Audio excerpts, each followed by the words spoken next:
All right. Well, I'll launch straight into the dungeon keeping. The first thing to mention is that Twig, you made a mistake. You didn't have comprehend languages prepared, which means you would have had to have cast it as a ritual. So then it would take like 10 minutes, which would have been a bit awkward. So maybe we'll just. Did you intend to have it prepared? Yes. Oh my god, it's the only one that's not prepared. Yeah. We can just say because you had a sleep Probably after instead Yamakishla, so Yeah. we can just say that was what happened Thank you. this time. Also, Twig, you're definitely not proficient with shields. I don't know why I was confused about that. No matter how long I play D&D, I just forever forget half of D&D. I think I was thinking of like the classic like shield and wand setup, but you got to take like a couple of feats to do that, or multi-class, I think. Anyway, yurts. I didn't realize yurts were strictly temporary, so I got excited about using the word yurt. So I guess the Minotaurs in Rockhaven would have had mud brick huts. Did you guys even know it was called Rockhaven? I don't know. A couple of you could understand them, so maybe they mentioned it. And another thing I noticed is that the Lexitor at Rockhaven was using a cigarette lighter to light his pipe. So I guess he must have been doing prestidigitation or something. Let's just say that that's what it was. I want to introduce a new rule. Nothing's come up, but like in the game, but I've just been like reflecting on it. If you drink a potion, because you can drink a potion as a bonus action, if you do it in melee, anyone that's in melee range with you can take an op attack against you. Just because I don't think it's realistic to be like mid hand-to-hand combat and just be like. What else? Oh, okay. Many of the carnivores in this world are able to eat herbs and spices for flavor, but it just doesn't serve any nutritional value, nutritional purpose. And I want to give inspiration to Reti for extremely proactive foraging. I think like usually I would give inspiration. I've been kind of thinking about it, like for. I guess like what they usually recommend that you give it for, which should be like actions and roleplay that like fit the character. Maybe also like remembering and identifying ways of using like intel, like information from the story and that sort of thing. But yeah, I don't know. I struggle with inspiration. Okay. That's about everything. So, thanks for coming, and good night.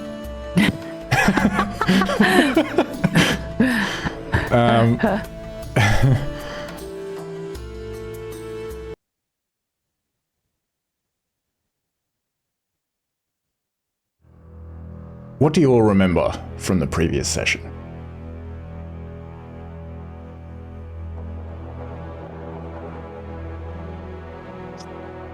Well, we're traveling east. Directly east. That's about the only thing that happened. Nah, I quite like the bison artwork, actually. It's really We got. Yeah. That's the sad Minotaur woman that you left behind.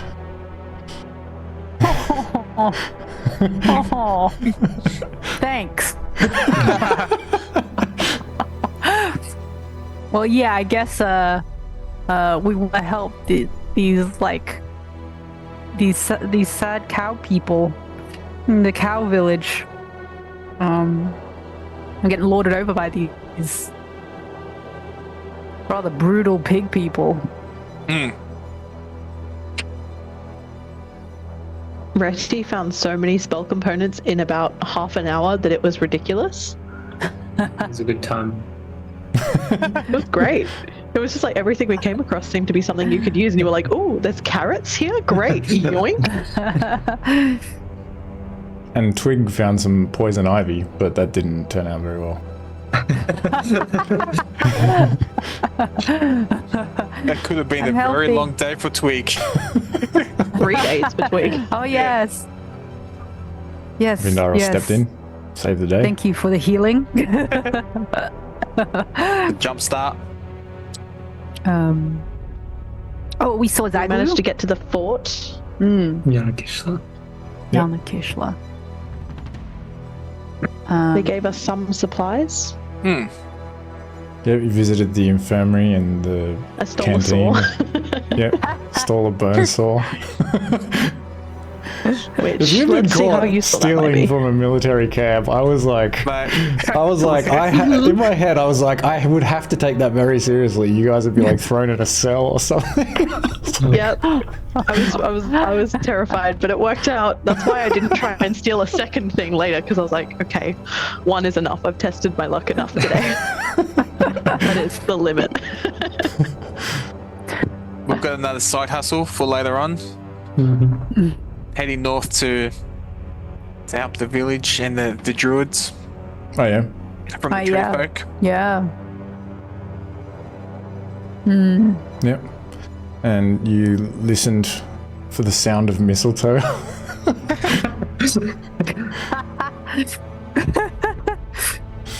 And what else? You traveled through a ruined wolf people fort with maybe like there was an old battle there. And yeah. We picked think up the that's about pace a it. bit as well towards the end. Yeah, you did some jogging. Yeah. And then Oh, you tumbled yeah. down Gareth was keeping fit. until he fell down And then a steep hill. a decline. A decline. Had to say the word before you could. Maybe I'll just avoid decline and incline. I'll say steep Say like cliff or steep hill. There Does you that go. work? Yeah, exactly. Can't get Which those way ones does it mixed go? up. It declined. I mean, it didn't. Does the word cline exist? Like, Oh yeah, a climb. like it's just a cline. Yeah, you come Well, to a that's flat climb. ground. That's just a climb. It's flat, and then up is incline, and down is decline. That's how it works, right? All right. So.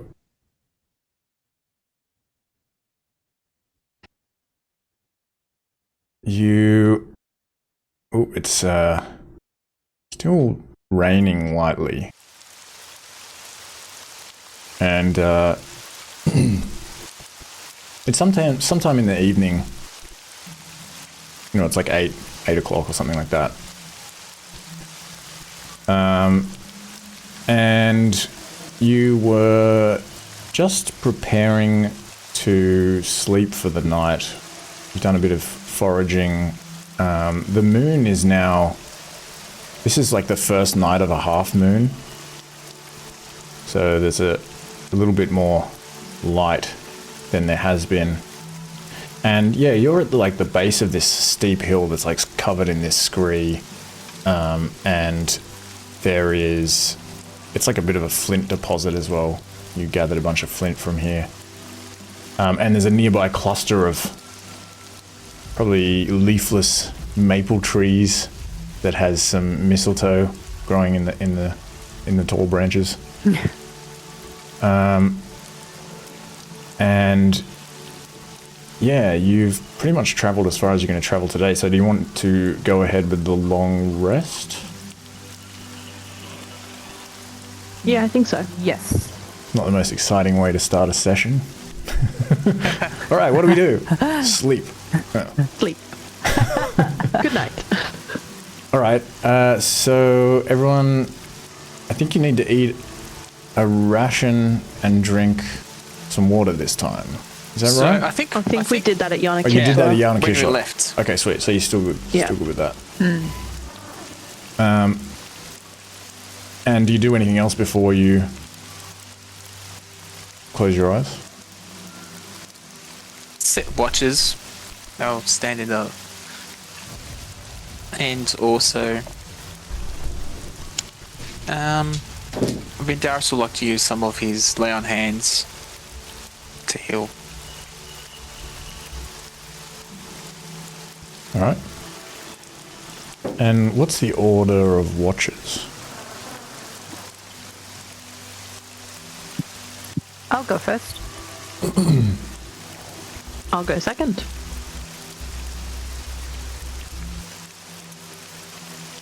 I'll take the last watch. Perfect. Okay. High order.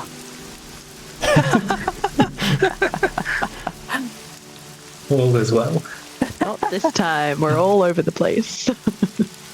I refuse to accept that I am shotted already.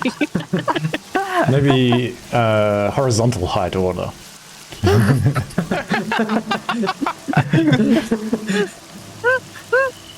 And what do you do about this rain?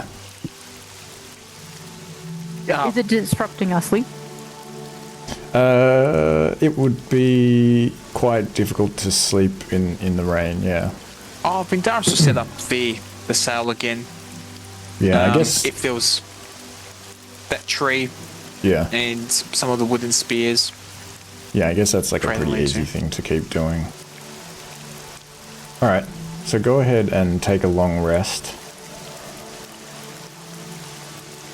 It's pretty cold in the night. Maybe only about a degree or so. But you now have these blankets to keep you warm. And sometime around 4 o'clock also, the rain sort of peters out.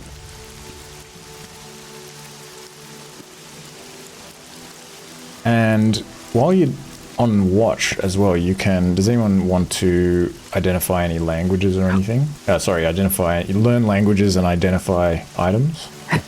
Yes. Okay. I have I want to identify this amber tier with rune. Okay. Give me... Yeah, so for this rune, yeah, give me an Arcana check. I think we were Okay. saying. Because you're going for the rune rather than the actual... Yes. I mean, you can recognize that it's like a tier of amber. Okay, so...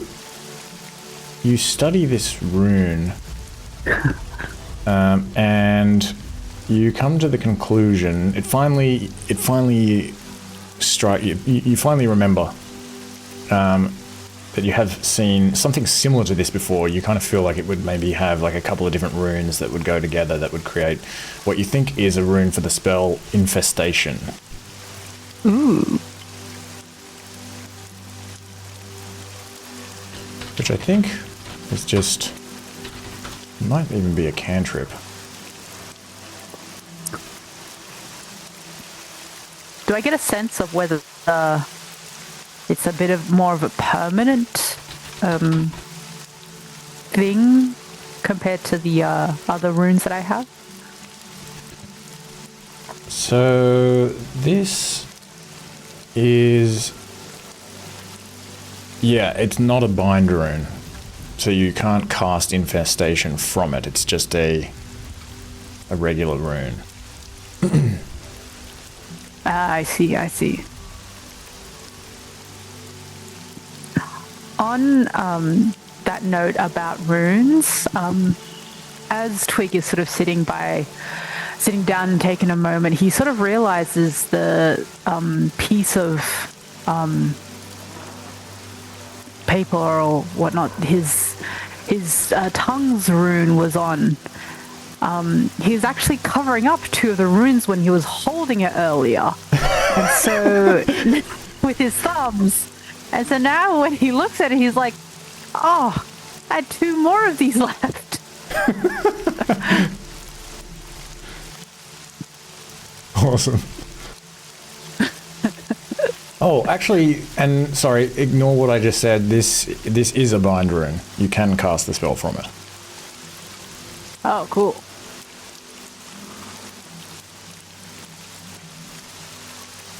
And everyone, I think, also should learn. Let's learn two days worth of language. You'll try to do a lot of talking yesterday. You did a lot of walking. You've had plenty of time to get together. Stranger things have happened. You all kind of make like sudden advancements in your learning. Can I also try to identify or look at an object that I'm carrying? Yep. If I can work out it's got any other uses. Just the rare shell. Look, could be just a rare shell, but yeah. So the rare shell. I'm trying to think. Yeah, give me an just give me an intelligence check.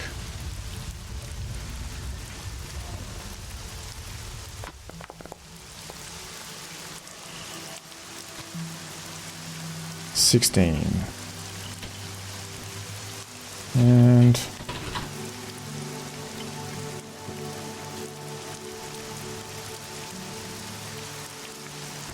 the rare shell, can't remember what the rare shell is worth.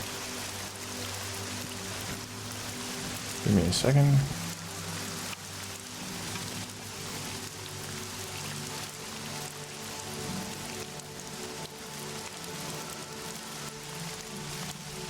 The rare shell is worth a copper piece. okay. And I would say you wouldn't really be able to just kind of say, "Oh, this is worth a copper piece." But I'll say that you kind of, after a while of looking at this, you come to feel that it might have that sort of rarity.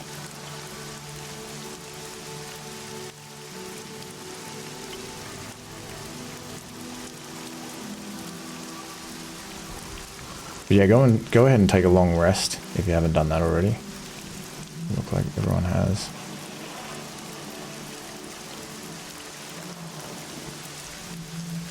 Probably could have asked for a nature check for the shell, but anyway.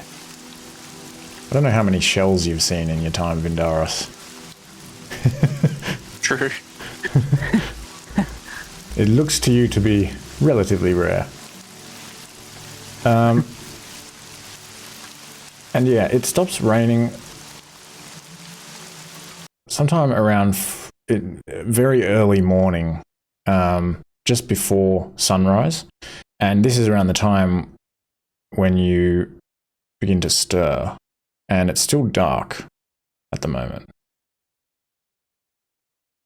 But otherwise, nothing else happens at night.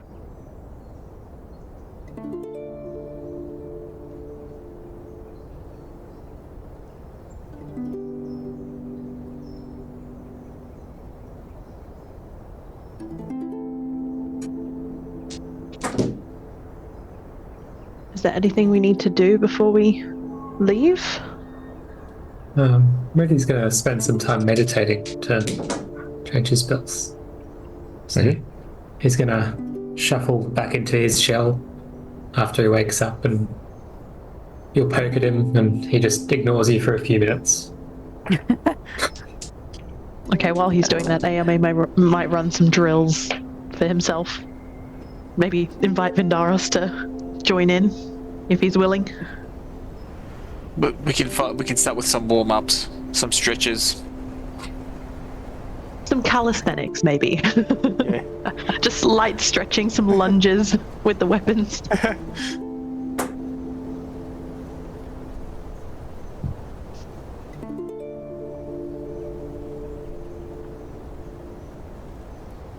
All right.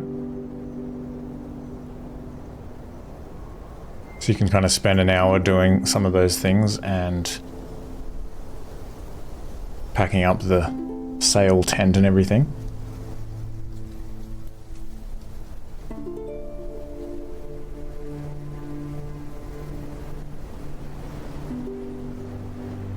I think it's time to head east. What about today? We do it with some haste, with some speed, AMA. With some speed. That didn't work very well for you yesterday, Vindaros. Are you sure? I'll just make sure that I'm not running behind anyone. You run first? To the side. Okay. Maybe we go in like a diamond shape then, so that Mindaris doesn't seem like he's just deciding not to join us. Maybe like Ayame will take the other side.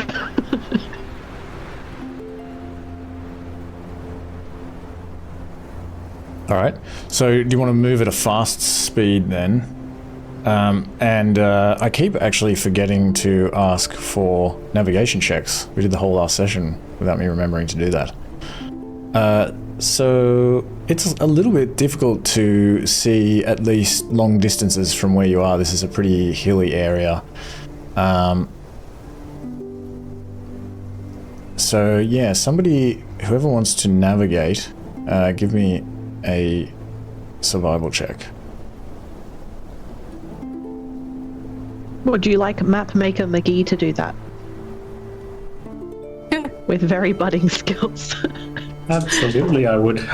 Alright, so that was a survival, you said? Yes. Okay. Let's see how we go here. Is this going to work today, or is this going to be slow? Might be a bit slow. Okay. There we go. Sorry, my PC is also... Maybe it also needs to restart. Oh boy. Oh no.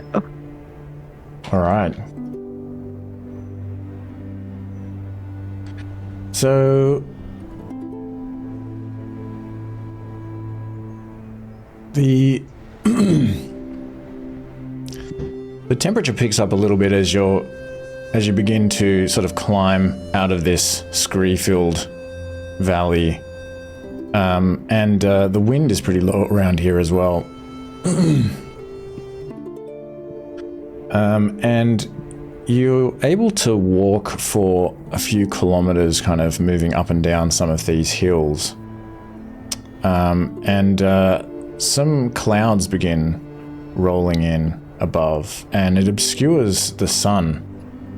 And you find yourself kind of in another one of these little valleys full of scree, and all of a sudden you are a little bit unsure where you are. And you become lost. Oh.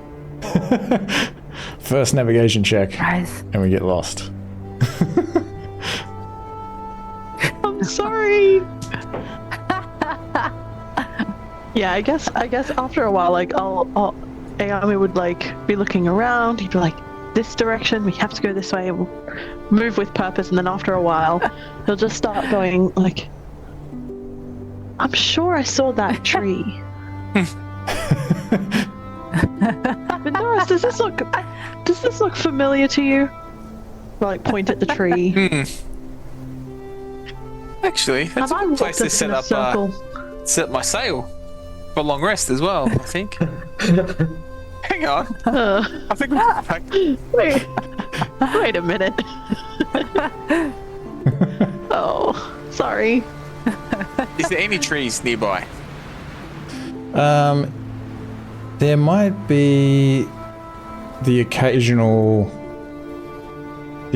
tree. Not much will grow here because of how rocky it is. Yeah, I'm imagining like a particularly weird looking scrawny tree that like we've maybe walked past 3 times or something, yeah. Just kind of going in a big circle and just kind of noticing it and being like, hey, I recognize that shape of like, this is quite like gnarled and like it's very leafless and there's not many branches or anything, so I think I've walked us in a circle.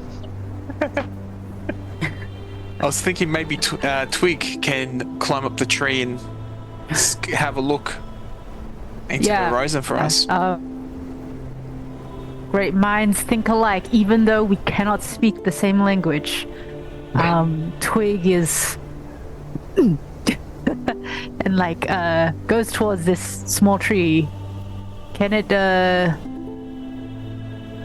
be of assistance?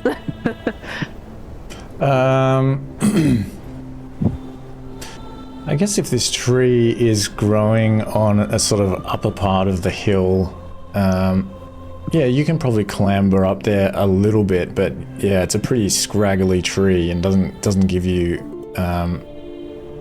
too much of of a vantage point. But give me a perception check. Am I with my eyes? Yep. It's important.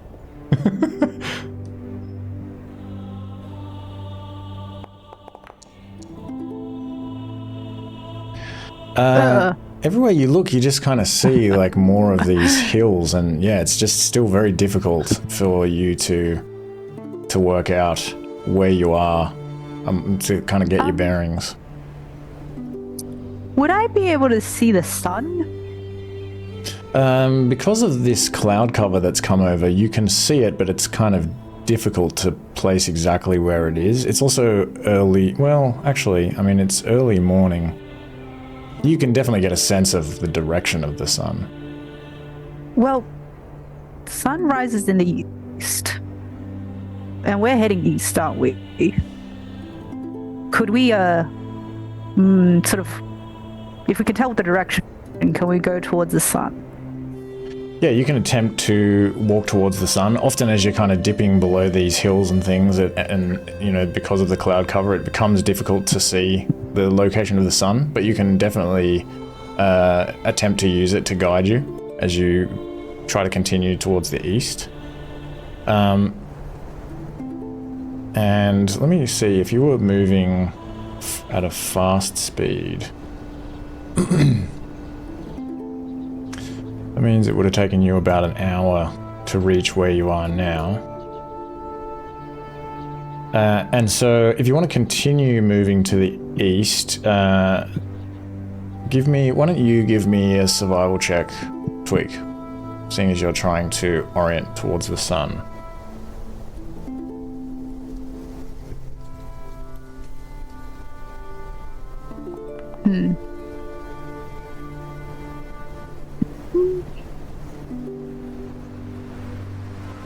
Yeah, I'll say, well, actually, when you're lost... Give me another roll. You have disadvantage because you're lost. Yep. Alright. 6. Although you are able to orient towards the sun, because of the nature of some of these hills, you're kind of driven to walk in certain directions because it's just sort of easier going. And you feel like you're able to generally move in the direction that you're trying to, like towards the source of the light as the sun is rising. But again, because of some of these clouds and things, it's still fairly difficult for you to see. And so you're still not exactly sure if you're going in the right direction. But you think there's a good chance that you're mostly going in the right direction.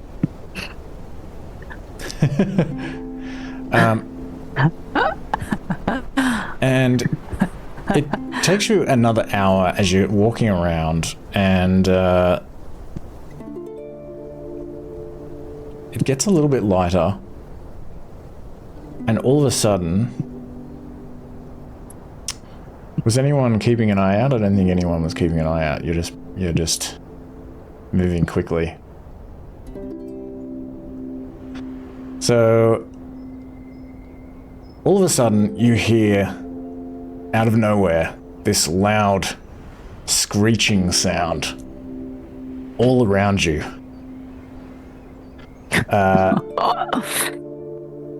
And you kind of look around like, what is causing that sound? It doesn't take very long to realize that it's getting closer to you, and it is coming from directly above you. And you all look up, and you see this shape kind of burst out from the cloud cover. And it is just dropping towards you at an incredibly fast speed.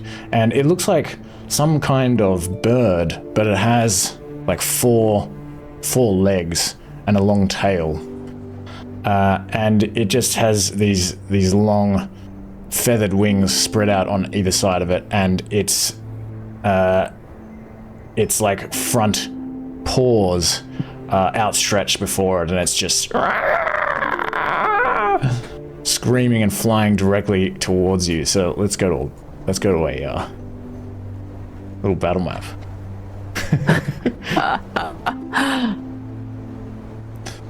And put you guys here.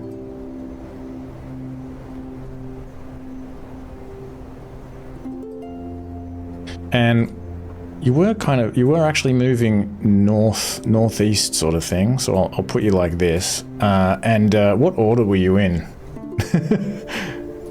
I guess probably still small to big, or big to small. Yeah. I probably, well, I mean, I was thinking to maybe go in the middle at the end for this day. I mean, you don't have to be walking like in an actual line now that I think about it. Maybe what I'll do is... I think we were talking about like walking in a bit of a diamond shape because Vindaris didn't want to be directly behind anybody. Yeah. And Yao Mei was matching that. So I guess we're kind of in like a... Put yourselves wherever you think you would go in this square. I can't actually see what's going on. Sorry, my Foundry is having issues today. Give me 2 seconds. No worries. And where is the Griffon? I mean, how do you know it's a Griffon?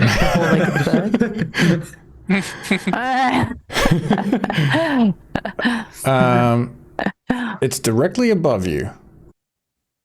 I'm trying to think if there's any like trees or anything out here. It's pretty. I said it was pretty bare. Maybe there's a lone tree here and there. That's about it. And you're probably somewhere at the base of this hill, like here. And there's a bunch of like little rocks and things everywhere.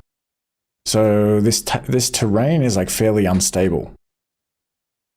And you feel like if you run around on it without kind of being a little bit cautious, it might cause some problems for you or for your ankles. And so this Griffon is, let me see, I'm going to say that it is directly above one of you. Ooh, it's directly above Twig, right where I put it.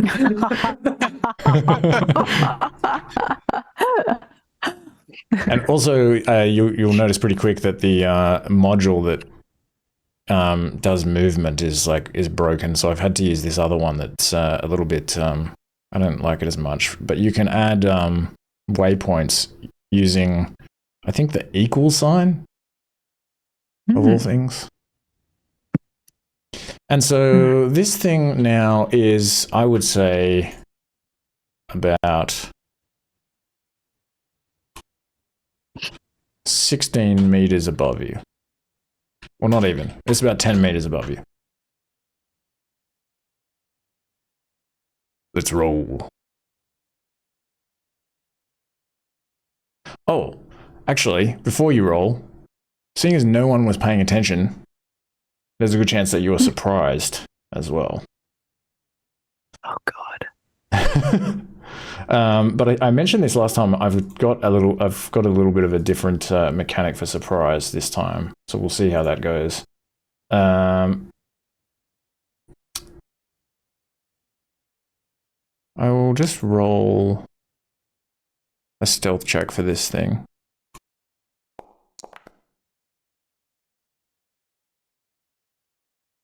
And then, what's your passive perception?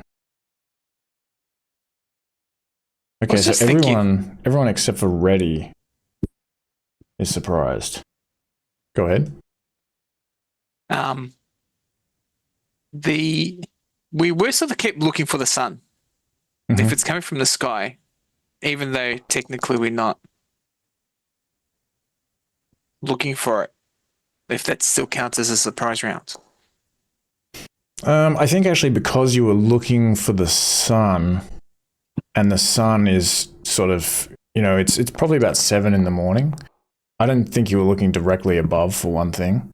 I'll also say perhaps you were looking into the source of the light, and it was making, it's quite blinding, actually. It made it even harder for you to see.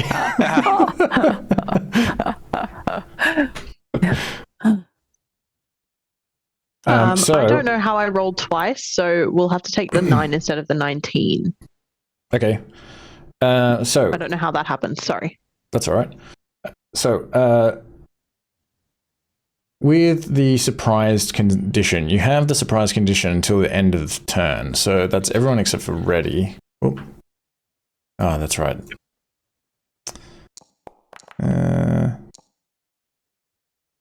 Where is surprised? Because you can't type it in anymore. Either. Sadly. Makes me very sad. Surprise. Okay. You have until the end of your first turn. You have half speed. You can't take reactions. You have disadvantage on checks and attacks, which means you got to re-roll your initiative and take the lowest. And attack rolls against you have advantage. Okay. But you can still otherwise actually take your turn.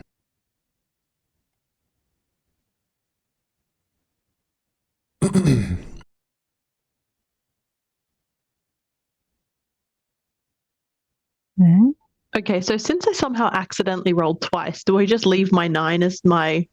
Yeah, you're fine. Cool. Yeah. Cool. Well, an accident that worked in my favor. That's good. It won't let me roll. Maybe just give me a dex check and I'll change it for you.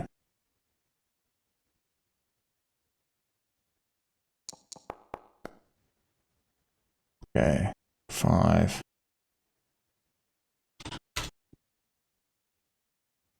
And Vindaros? Sorry, what were you after? Give me another dex check, because you have disadvantage on checks and attacks. Yep. Anything about this approach to survive is there's a lot of things to remember about it. I'm going to try to simplify it. Okay, you stay on 10.12. And Yao Mei, what were you again? 9.13. Yeah, I'm already in there in 9, but I'm also there at 19 for some reason. Oh, you're in there, but weird. Okay, that is. Yeah, I think there must have been some sort of glitch on my side because I hit to roll once, but it rolled twice. No worries. All right, so Reddy, you catch notice of this thing way before everyone else, and you see it flying directly down towards Twig. What do you do? I move. Ready will move, I think. Yeah. Okay. How far did you say it was from us? Sorry. It's about 10 meters up. About 10 meters.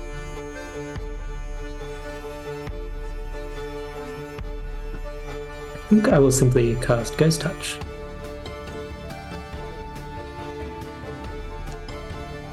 Ghost Touch. 18 hits. Give them spooky. Ooh. Nice. It kind of shakes its head as it continues just down towards Twig and yourself.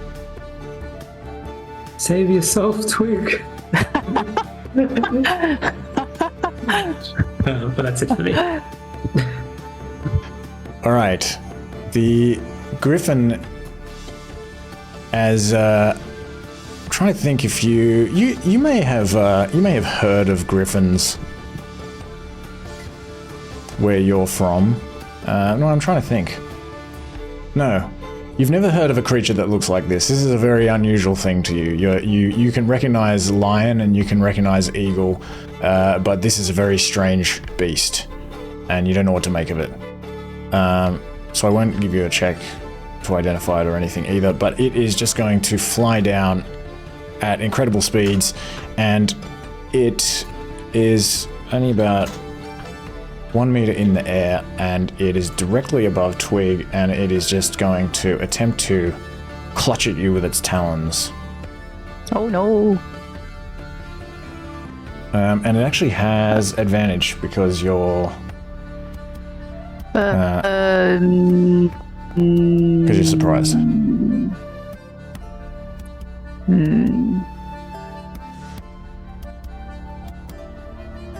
Yeah?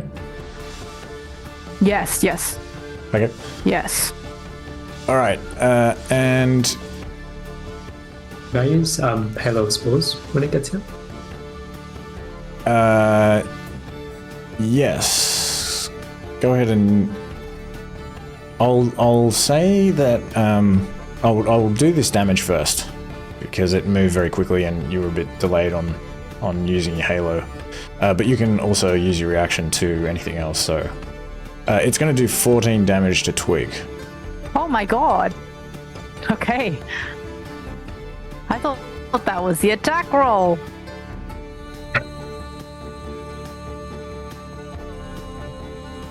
.14 slashing, and you're actually grappled as well. Oh no! Damn it. Grappled.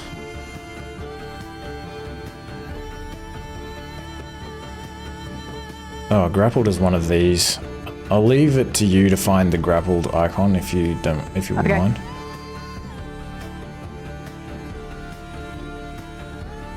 Okay, and it is going to follow up by pecking at you. Oh. It seems like it is hungry. Oh shit! Can I reaction that? Mm-hmm. Oh wait. Is it possible? I would like. No, because you're surprised. Ah. Okay. All right. It does 10 piercing damage. I'm dead. I'm down. Epic. Okay.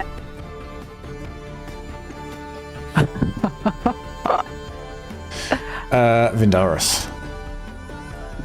Does he take the Halo Spores damage? Oh yeah, sorry. What was the damage from Halo Spores? It's a con save. DC. Con save.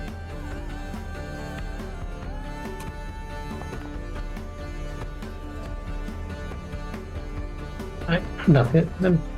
Okay. So it just kind of shakes its head again and just like snorts some of these spores out of its nose, and it seems unaffected. Alright, Vindaris. So you are moving at half speed, and you have disadvantage on attacks and checks. Okay.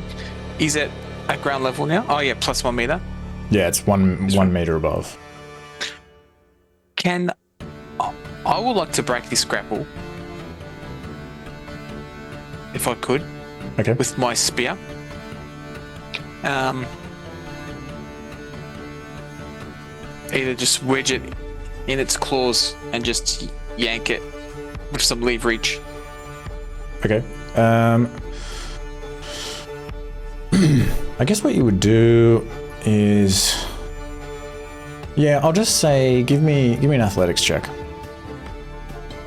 With disadvantage. Yep. Oh, yuck. Oh, lame. No. Yeah, it just kind of moves out of the way, and you're not even able to hit it with your spear. But you're no longer surprised. Yao Mei. Okay. Great. Okay. Well, I would like to imagine that he's kind of just daydreaming a little bit, like he's still kind of lost in the area and just like, where the heck are we going? What is happening? And then he sort of notices like, oh shit! Fumbles for a second, like pulls his sword. He's going to try and do the same thing. He's going to try and go for the feet to get to get the talons to release Twig, who Just looks before weirdly you do slumped. that, just a reminder of the rules. When Twig rolls death save, if Twig fails, he immediately rolls another one. So there's a chance that he'll die on his turn. Just a reminder for everyone. Yikes. So, I'm gonna try this. I'm gonna try it. Okay, athletics check at... Wait, are you attacking it, or are you just trying to... I was going to use an attack, but not to do damage, if that makes sense. So I'm happy if that's something else, if that's like an athletics. If you're trying to break the grapple, just give me an athletics check. Okay. I'd say probably I would say it'd be like a help action, really, but Twig is not able to try to break the grapple. I think it's fine. It would work, because you're shoving... Maybe it is not a health action. Yeah, give me an athletics check, even though you're using your weapon. Maybe I'm kind of using like the hilt of the sword or something, just as flavor to like try and hit like a nerve or something. Okay. To see if it'll like release. Yep. Like hitting it on the tender part of its claw. Exactly. Like see if there's like some part of like the tendon on the like leg or towards the talons. You have to beat 22. Okay. It's not gonna happen. Oh.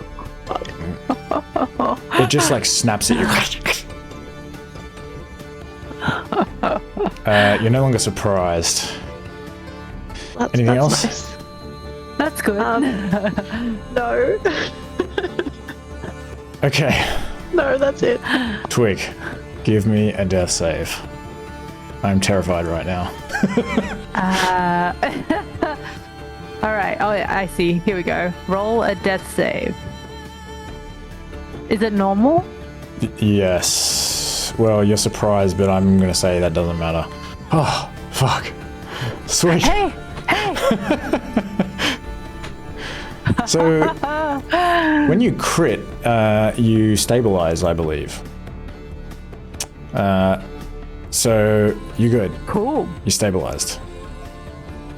And I think, like, it doesn't make sense. That's not a crit. That's a 16. Oh, fuck. Wait, it's how just does a it green even because know? it's a pass. Yeah. How does it even know what...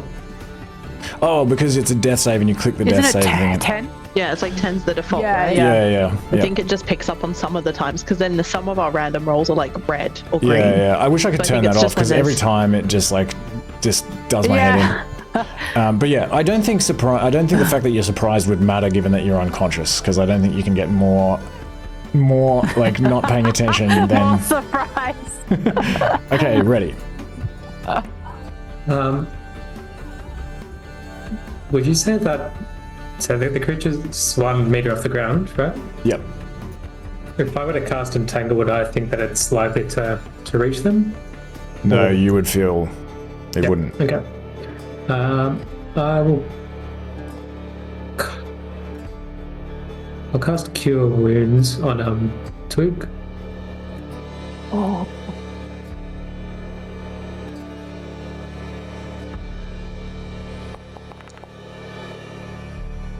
Awesome. Thank you. And also cast Shillelagh. Okay. Just move here. All right. This hungry griffin attempts to rake you across the back, Twig, with one of its talons. Oh my god. All right, I'm not surprised anymore. Am I? No. Silvery spurn. Okay. Fuck. Oh, jeez. It still hits, but it isn't like swooping at you at high speed, so it does a little bit less damage. 9. Oh, thank God. 9 slashing. Wait, that's just You're my on 9, I healing. think. Fuck. Sorry, I was going to say, can I use my pause again? Yes. So you can do that just when... I always forget, like... Oh, yeah, starts its turn. Starts their turn. Yeah, all moves in. Okay. Yay. Nice. Fails. Ooh, nice. Okay. It snorts again and tries to peck at you. Ready. Oh. Oh, Wait a minute.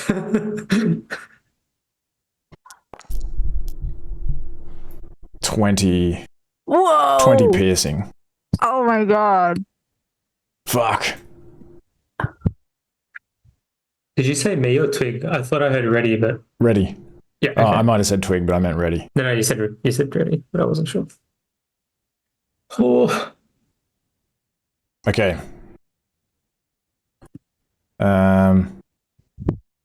Vindaros.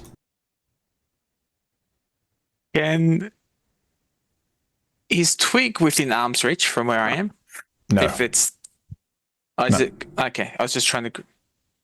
It's just like, it's directly above him, but I just have it there so I can see it.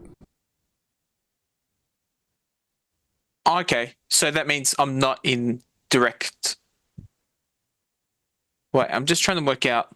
Yeah, you're right. I guess, like, well, you know, we can say that it's kind of there. Okay. I'll look to move.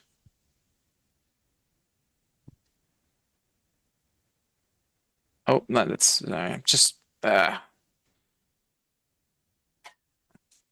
1, 2, 3, 4, 5, 6. I'm just trying to work out why it's yellow if I want to do that. 1, 2, 3, 4, 5, 3, AMA, 6. I want to lay on hands on Twig. Okay. 4, 5 healing. Oh, thank you. And turn, thanks. Okay, Yummy. Yeah, I think this time I'm going to try and do the same again. All right. Just try and get it to release Twig. But I'm not at disadvantage anymore, so hopefully it might do something. Okay. Ooh, nice. Ooh. All right, you were able to like bash it again with the hilt of your sword on its hand, and this time it's like got one claw free because it's trying to like rake at Twig, and it's then sort of been a bit distracted because it's like pecking it at ready, and you just then like smash it on its other claw, on its other talon, and it's like and like lets go, drops Twig. Great. Great. That is very good. So this isn't going to work. So never mind. End of turn. That's it. Thank you. Goodbye. Okay, Twig. Disengage and run away. Okay.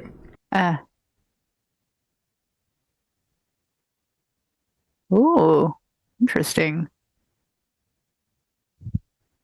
Okay, 1, 2, 3, 4, 5. What's your movement? And 5. 5. Give me a dex save as you're running across this scree. Terrified for your life, perhaps. Well, I don't know. I don't know how you feel. Fuck, you slip over. Yes. Slip over in the scree. I'm really terrified. Oh no. Who is this clown? Am I prone? Yes. Okay.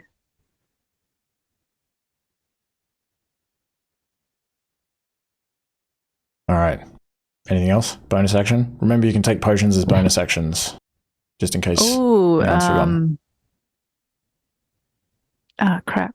Yeah. Do I have? You do have a potion of no, healing. keep going. Oh, I do. No, it's okay. Go. Okay, Go. ready.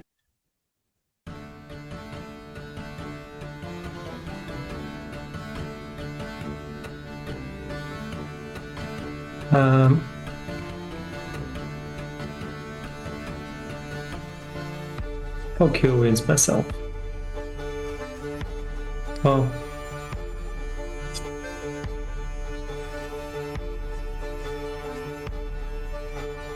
Yeah, I'll do that.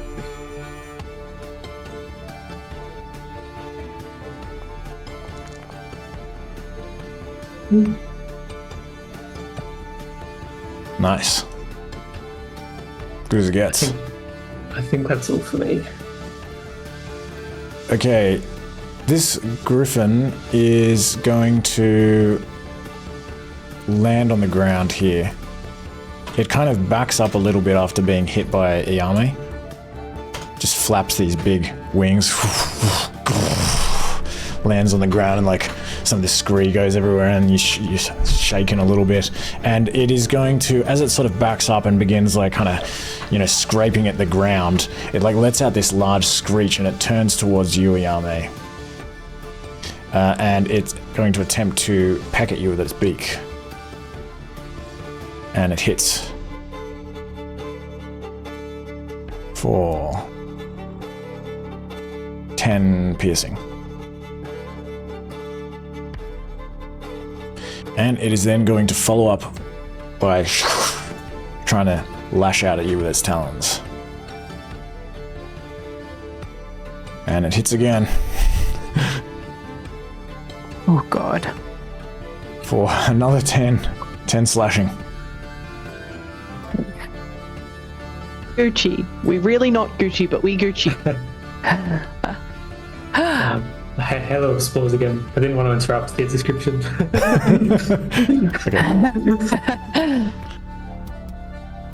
Alright, con save. What is it? DC 15? Oh man. This fucking thing. Okay, Vindaris. Vindaris will like to use a bonus action. He will like to use Hunter's Mark on the creature. Okay. And then attack it with his spear.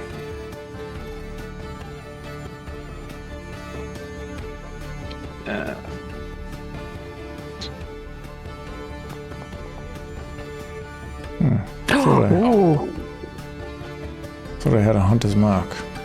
Okay. Nice. That's a definite hit.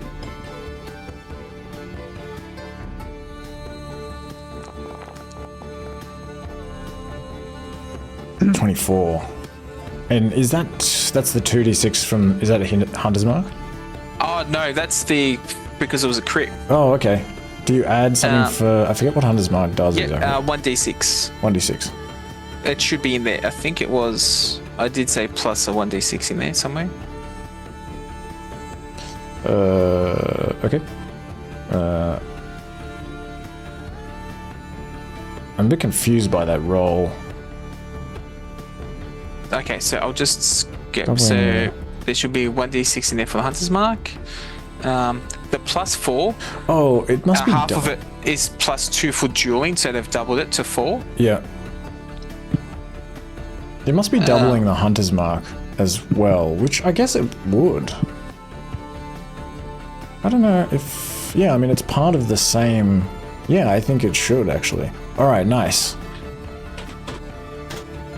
Okay. So you pierce this thing, like, right through the shoulder. And it screeches in obvious pain as all of this blood begins gushing down your spear and onto your hands. And it is now looking pretty bloodied. Oh, nice.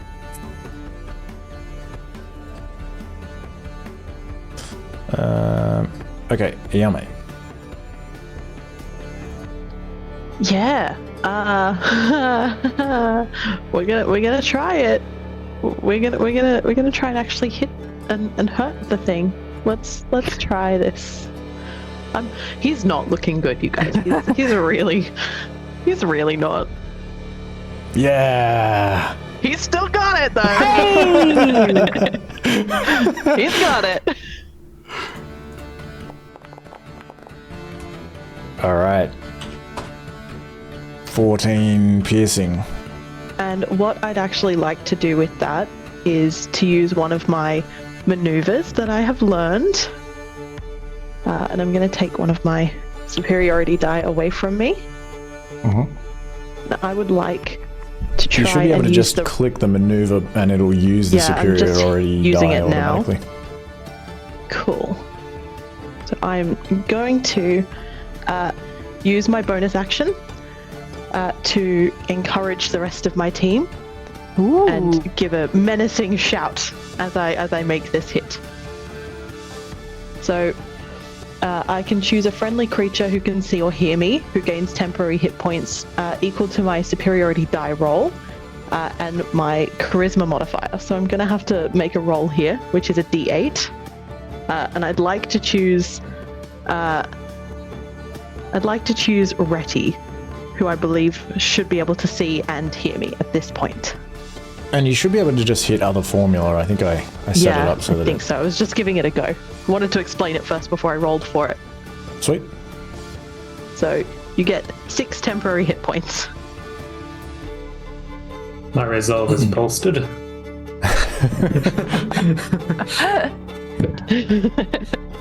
Nice. All right, Twig, you're lying on the ground among the rocks at the base of this hill. What do you do? I might stay lying down.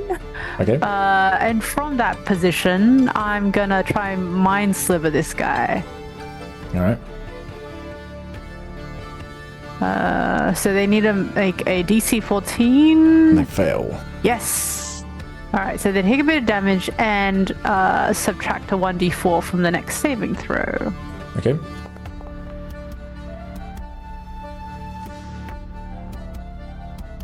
And 6 psychic damage. All right. It, as this kind of pulse of psychic energy, like, goes directly into it, like, between its eyes, it's like, and it turns its head in your direction again. Oh no. Ready. Shillelagh. Hiya. That's a hit. Ooh. Ooh. How do you slay this griffin? Oh. As it turns around to face me, I wave my staff above my head, chanting my magic shillelagh words, and bring it down and strike it on the noggin. And it's just had this, like, psychic energy go, like, just directly into its brain. It's already, like, rattled, and you just, like, come and, like, finish the job, like, just... It's also, of course, like, bleeding profusely from these wounds that Yao Mei and Vindaris have from the wounds that you've done to it. Wounds that you've done to it? Anyway, you just fucking crack it between its eyes, and it just goes, like... and goes, like, cross-eyed, and then just goes... and just kind of keels over and, like, lands, like, in a heap on the ground, like... Again, everything vibrates and a bunch of these stones go everywhere. And we're out of combat. Oh. Nice. I feel like immediately Ayame is just gonna, like, sit down to be like, oh, because he's, like, bleeding everywhere. Vindaris would like to pluck a feather and give it to Brady because he saw it collecting them before. This is perfect. Exactly what I needed. Actually, hey mate, do you need these to write with? They look like a fantastic. You know what? I'll take it. I'll take it. A handful. I'll take some feathers. How are you doing, Twig? Still on 2 feet? I'm good, thanks. Yeah, still got my 2 feet. Thanks for all the help out there. That was tough. Oh, this creature sure is powerful. He's gonna sort of examine, like, this maybe the beak and the like the paws. What is he trying to determine, or more just out of morbid curiosity? Yes. Morbid curiosity. Yeah, I mean, you can conclude what perhaps you suspected before, which is that this creature seems to be some sort of weird amalgamation between a lion and an eagle or something similar, and it's very much bigger than you would expect from even a lion as well. But there are many strange things in these lands, and many creatures that you've already encountered that you haven't before, so there's not much other than that would be remarkable about it.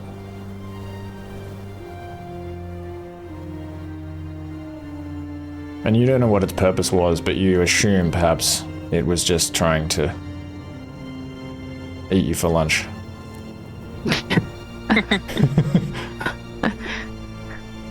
We better keep a better eye out. Ow. Vindaris, how many feathers are you giving Yao Mei?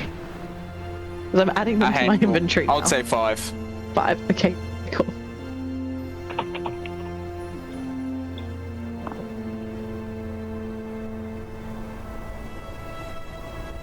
All right. Let's slow down the pace a little bit, since it's a bit rocky as well. And keep an eye open. I'm nursing some wounds. If we're walking immediately, I'm just like, ow. I'm not going fast.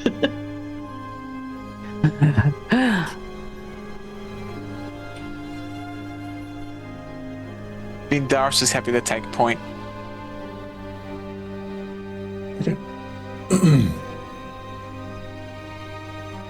You can, of course, take a short rest. Whenever you Yes. I feel like we might want to look for something a bit less open, though, is my line of thinking. Maybe we walk for a little bit to try and find somewhere that's not quite so visible.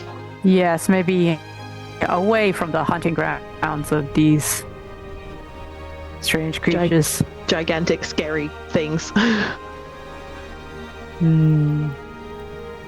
Well, I'll say that now the sun has come up a little bit.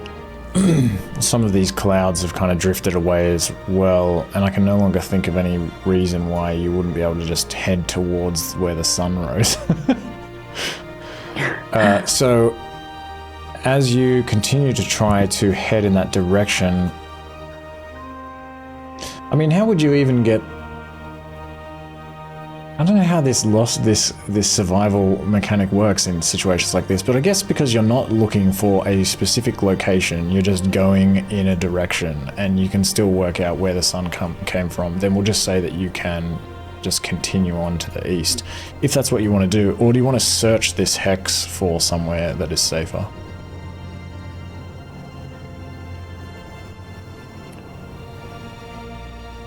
That's if we wanted a short rest. Maybe we try and do a short rest. Because behind the curtain, 2 HP. Like, Yao Mei was like this close. That's like Not twice as much as you need. If you can, That's true. avoid using game terms when we're role playing, please. Absolutely. Very, very injured. Almost critically. Yeah, I imagine you would just look like you're in a bad way. Yep. Yeah, Yep. So maybe we can look for somewhere to will be relax. also for. like a short rest. Maybe we both just need to nurse our wounds a little bit. Well, yeah, if there's just a place with a little bit of shrub cover or something, would that work as a would we have to search this whole hex? If you're all kind of looking together to find something like that, somebody can give me a survival check at advantage. I don't mind rolling I it. go happily. Okay. So that was me? Okay, cool. At advantage. Yeah, still not doing great, guys, surprisingly. Yeah, Trees don't help. the best you can find, although there are some shrubs and things, you could kind of like lie down next to one of them. You don't find anything that would provide you with significant amounts of cover other than, yeah, just these kind of hilly hills and the occasional like skeletal tree. Unfortunately. Okay, maybe I try and look for something, but like the closest I get is like a tree and there's like a shrub somewhat nearby, and I just kind of sit next to the tree and I'm like, no, this is as good as we're gonna get. We rest here.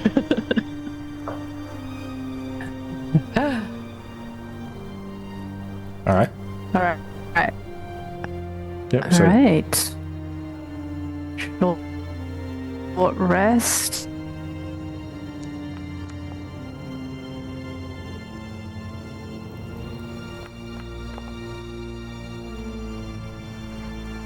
Okay.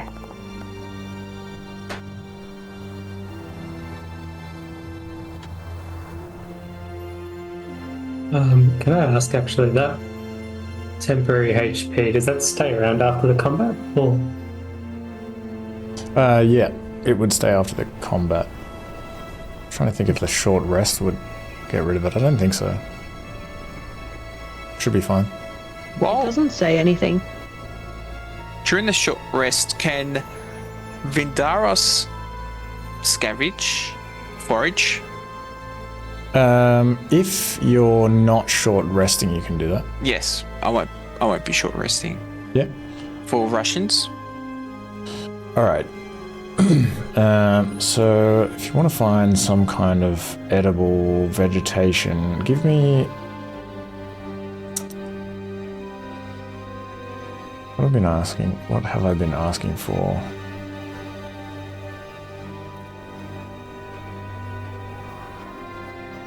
Yeah, give me a survival check.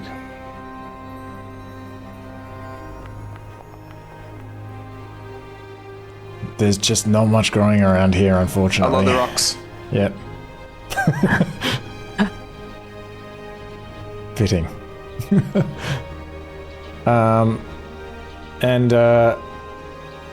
I'm still getting used to these hex crawling rules. I didn't ask how long you would search for, but I guess you were just kind of searching for the duration of the short rest. Correct. Yeah. Which, yeah, wouldn't be long, but you have a look around, and it doesn't take you long before you're like, there is just not much around here. But otherwise, nothing happens. There's no more griffins or strange lion bird creatures. You've travelled about 2 hours today, and it's still early morning. What do you do next? Yeah, I guess after a little break, like spend some time collecting ourselves, and then I guess we just get up and keep moving. All right. Head west. East. I was thinking, do we... Looking out for danger this time? Can we see, is the forest, because from recalling the map at the fort, there was a road in the forest, and that forest seems pretty large. Is that forest in sight? You can't see the forest yet. I Okay. don't see any evidence of it yet.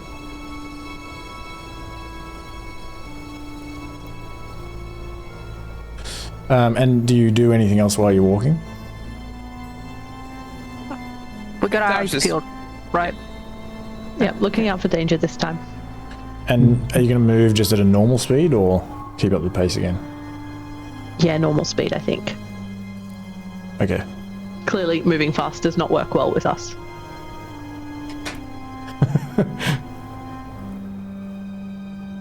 All Is right. the terrain, still rocky terrain? Or was it Yeah, so grassy plains? as you continue walking along, the terrain begins to level out around here, and it passes from rocky scree into more of a flatter, open meadow, and you come into an area where there are actually flowers growing, some sort of colourful winter flower.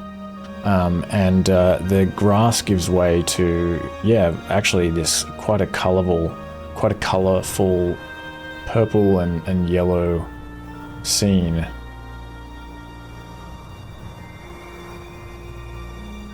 And you think, you also see a few more trees sort of dotting the horizon.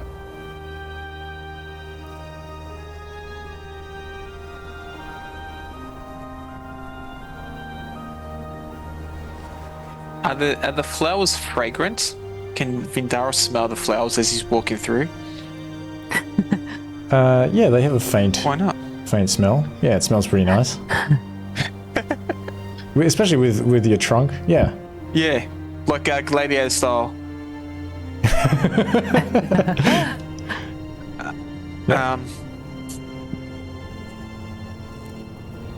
Can we? Oh, sorry. Did you want to keep going, Angela? Oh no, that's fine. I was just gonna ask if we can does this line up with what we see in the map from Captain Zaglu?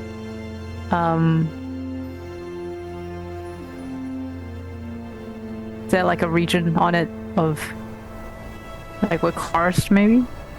So you can have a look at the map in the handouts. And aside from Vindaris' question of, can you see the forest yet? There's not really anything on here. And you don't see any signs of Smorgon's Road either. So yeah, there's not much more to glean. Guess we east. Until we hit the road. Hit the road, Jack. Okay. So if you continue to the east, at the same speed, takes you another hour and a half, and it's approaching midday now. And these flowers kind of subside, but otherwise you're just in this grassy region where there is just not much else going on. But the wind does pick up a little bit, but otherwise it remains around probably maybe 7 or 8 degrees. But yeah, you don't see anything else. Do you continue on? Mm-hmm. Okay, continue at the same speed.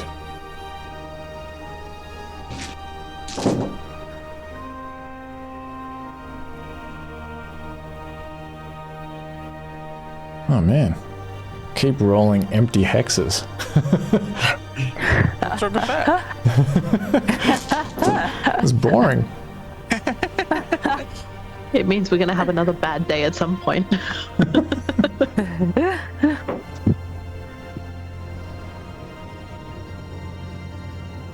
All right, you just continue on through these meadows, and move us to here.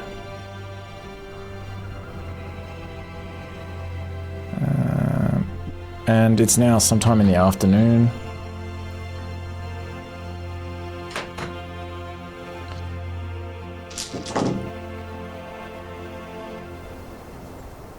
Okay. So as you continue Keep going moving east for another hour and a half, you do see some things in this hex.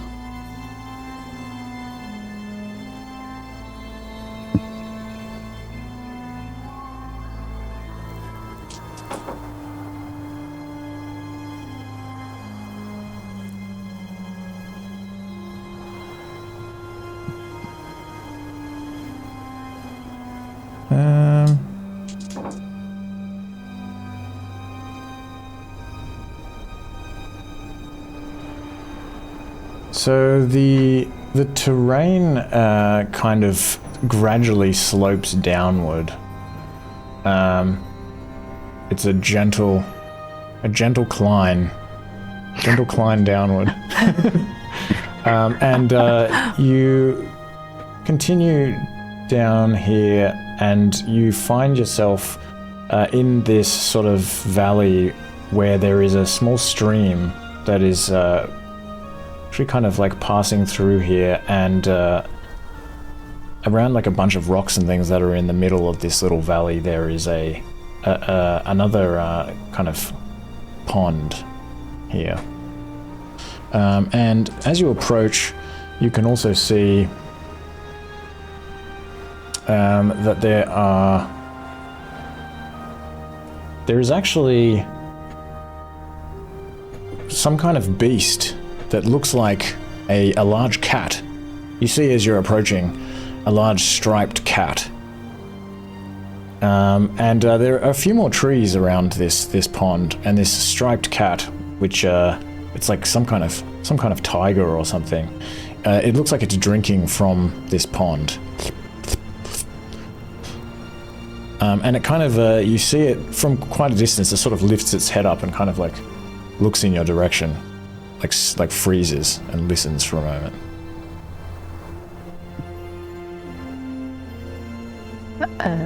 I think we just try and leave it, but maybe if we're approaching, is the stream kind of crossing our path if we don't veer off to intersect with this cat, or are we approaching the pond directly where this cat creature is? You're approaching the pond directly. Okay. I'm thinking maybe we kind of veer around maybe stream way. Because what I'd really like to do is have my daily intake of water and then immediately fill up my water skin so that I don't have to lose water today. And then just continue on so that we're not interrupting. Just kind of let it be. What is everyone thinking? Mm-hmm. Yeah, that sounds good. Okay, so you're going to sort of take the long way around and try to stop at the stream as well to collect some water? Or to drink some water? Okay. Yeah, just quick drink and then refill the water skin, or just drink directly from the stream and then just kind of, slightly longer diversion way, but saves us from having to fight again. Okay, I'll say that you can do that pretty easily, as long as you kind of keep like a fair distance away from this stream, from this pond. You can see that this tiger kind of continues, sort of puts its head back down as you sort of leave the area and try to give it a wide berth. And you can approach the stream a little bit further up to the sort of southeast, and you can have a drink and also fill up any empty water skins.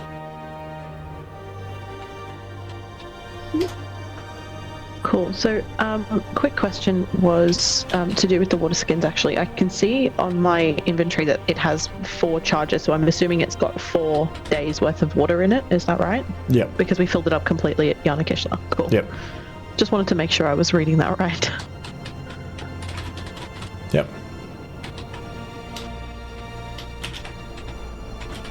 So maybe I'll just like drink my water and then pass the 1 water skin around, so it's only 1 to refill, just for convenience sake. Okay. And then we can just keep going. All right. I'll say that it probably takes you maybe another half an hour, because you're walking around this pond. And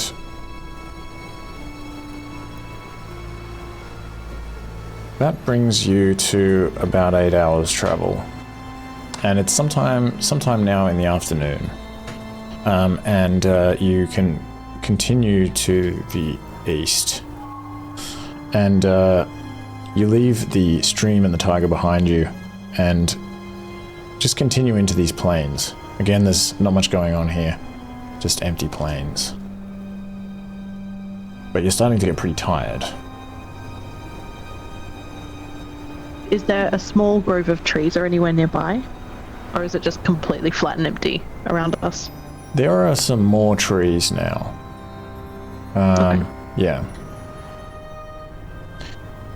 We can... Yep. No, I just remember we can push a little bit before resting, right? if Yeah, you can jog. because we won't get exhausted yet. Yep. Because you're just in these like open plains, you can move another hex if you want to do that. Yeah, maybe we can do Twig- that and try and find somewhere slightly better. But while you're jogging, you're unable to keep an eye out. You automatically fail perception checks. That's the only thing. And this is Griffon territory. Let them. Yeah, is it worth it? I'll stick next to Reddy if we jog it. What, so it eats Reddy instead? You just have to outrun Reddy. No. Goodness, no. Alright, so do you want to move another hex? Is it worth it, guys? What do we think? Would be nice to find Twiggy some is, cover. yeah. Twiggy's gonna move as if he wants to keep going for a bit, but Okay. Alright, so you pick up the pace and you continue jogging towards the east.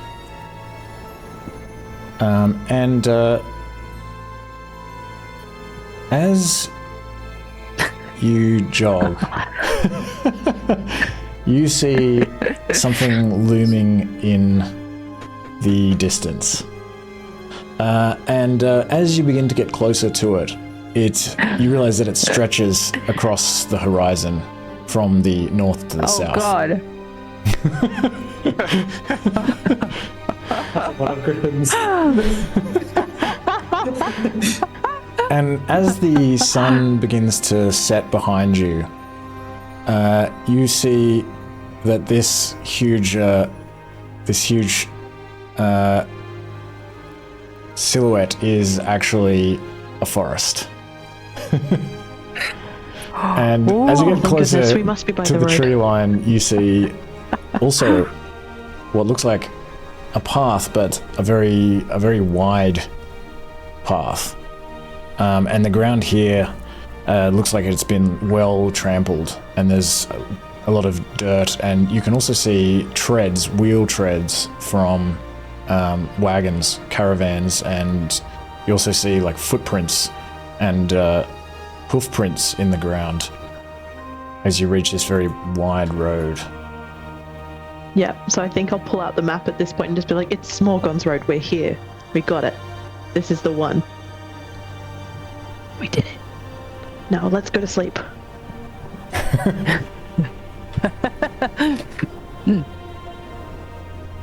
All right.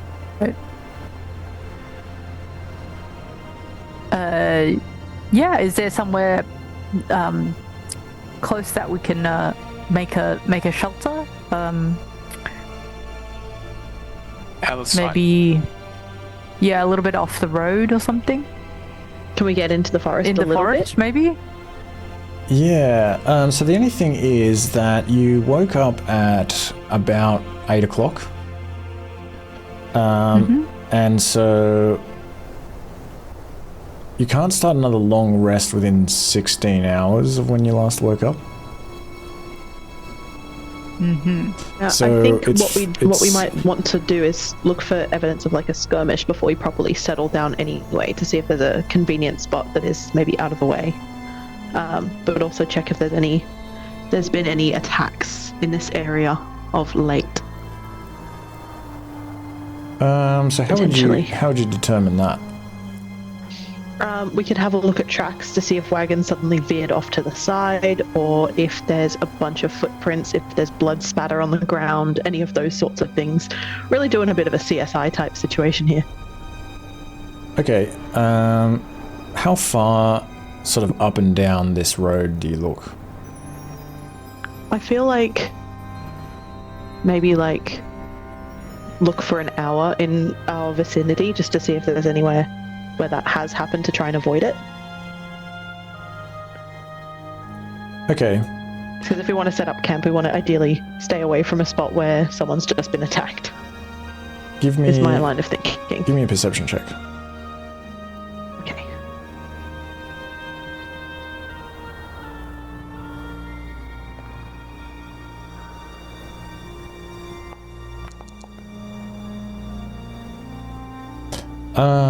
You.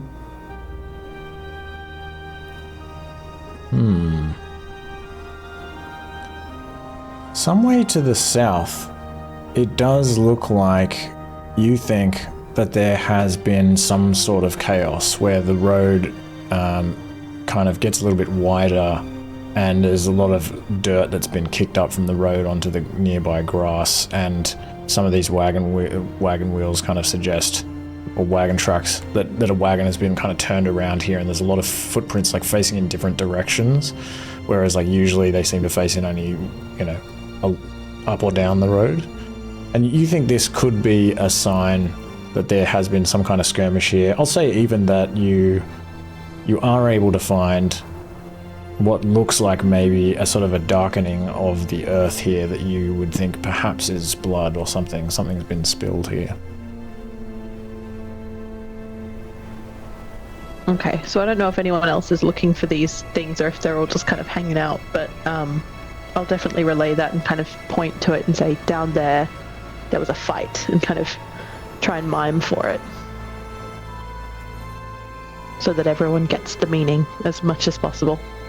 I'm happy to roll for that. If you're just miming...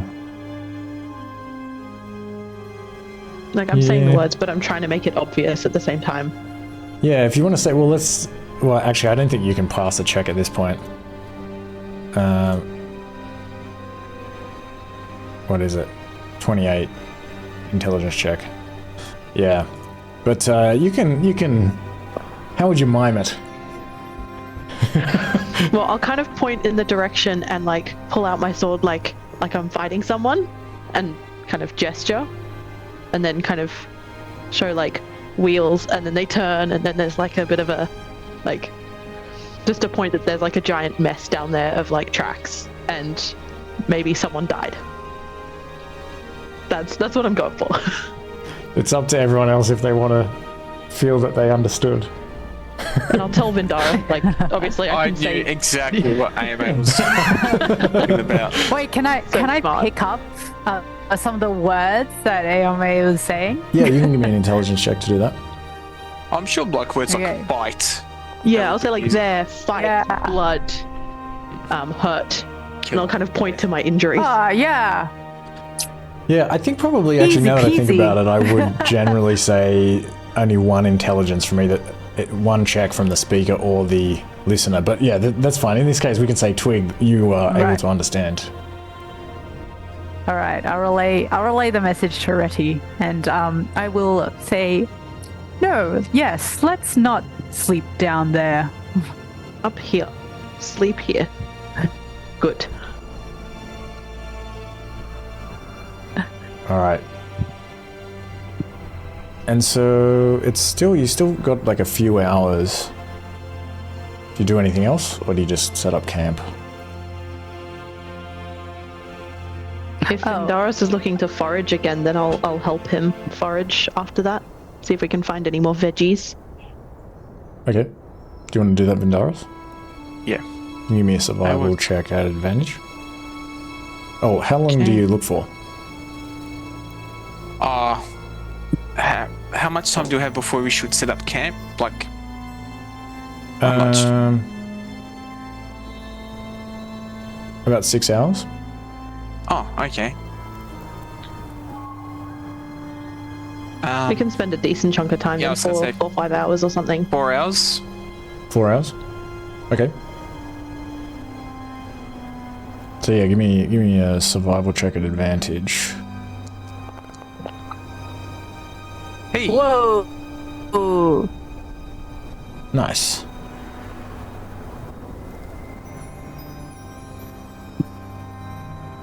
Alright. So it probably does take you about 4 hours searching around here. but you find some strictly carnivore meat flowers. Meat roses. Meat roses.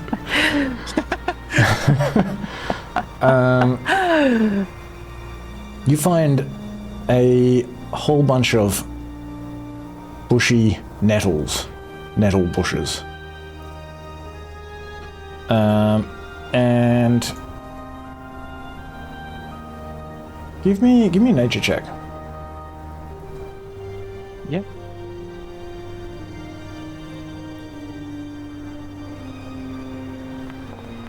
Yeah, and I think that these would still be green even in the winter, so that's good. You find a whole bunch of them, and you recognize them as edible nettles.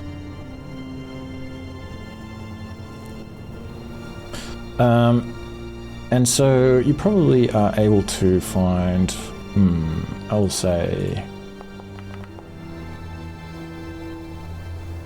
4 unprepared herbivore rations.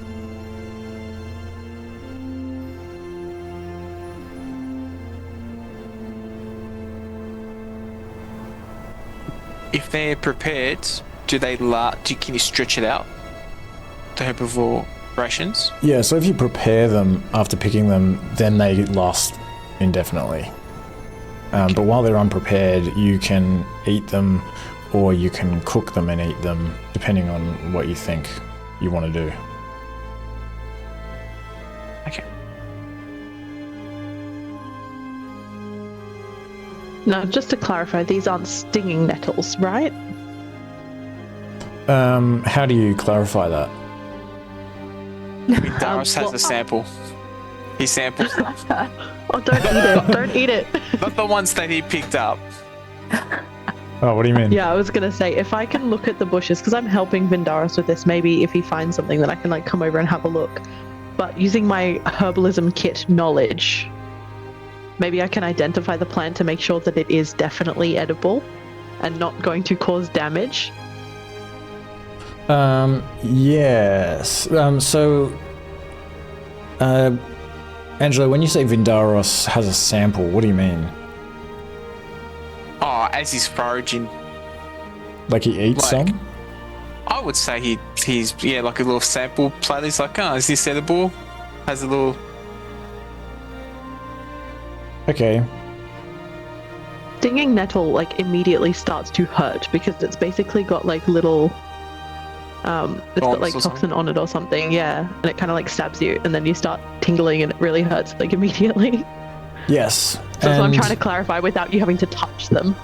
Well, unfortunately, you're not able to make it to him in time because he is grabbing these and pulling them out and puts a couple of them in his mouth. It's a big appetite. Nothing I can do, that's fine. So before you get there, Vindaris, you discover that they are indeed stinging nettles. Oh.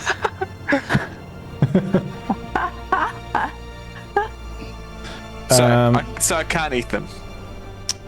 No, you can eat them, but you feel like you would need to cook them first, I think. Prepare them in some way. And touching them causes pain, so you're basically gonna have the same thing that twig had. Yeah, I'm just trying to think what they would do because I figure maybe not as much as poison ivy. I don't really know. They're not supposed to be as itchy, but it definitely causes irritation. So you'd have a bit of a, maybe not quite as intense a rash. I used to live in the UK and there was plenty of nettles around. So it causes a bit of a rash, a bit of almost painful pins and needles. When it's at its peak and it's super, super sensitive. It's a bit like that. Give me a con save, Vindaris.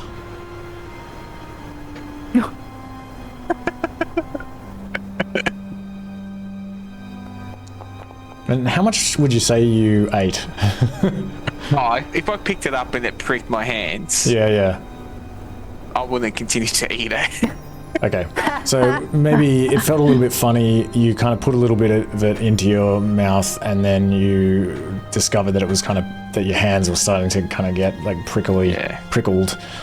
So I'll say that I'll just give you the poison condition for like an hour or something.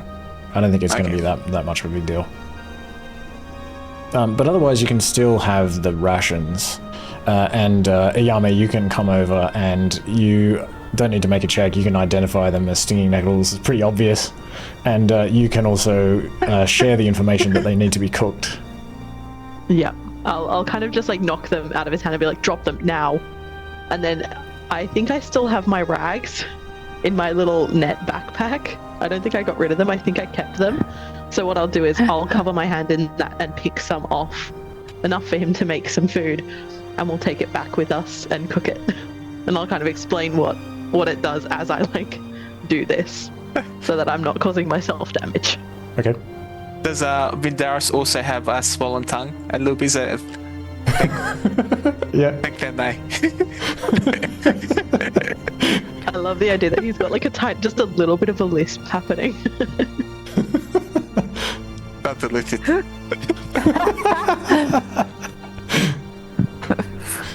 Nice. So, does anyone else want to do anything during this time?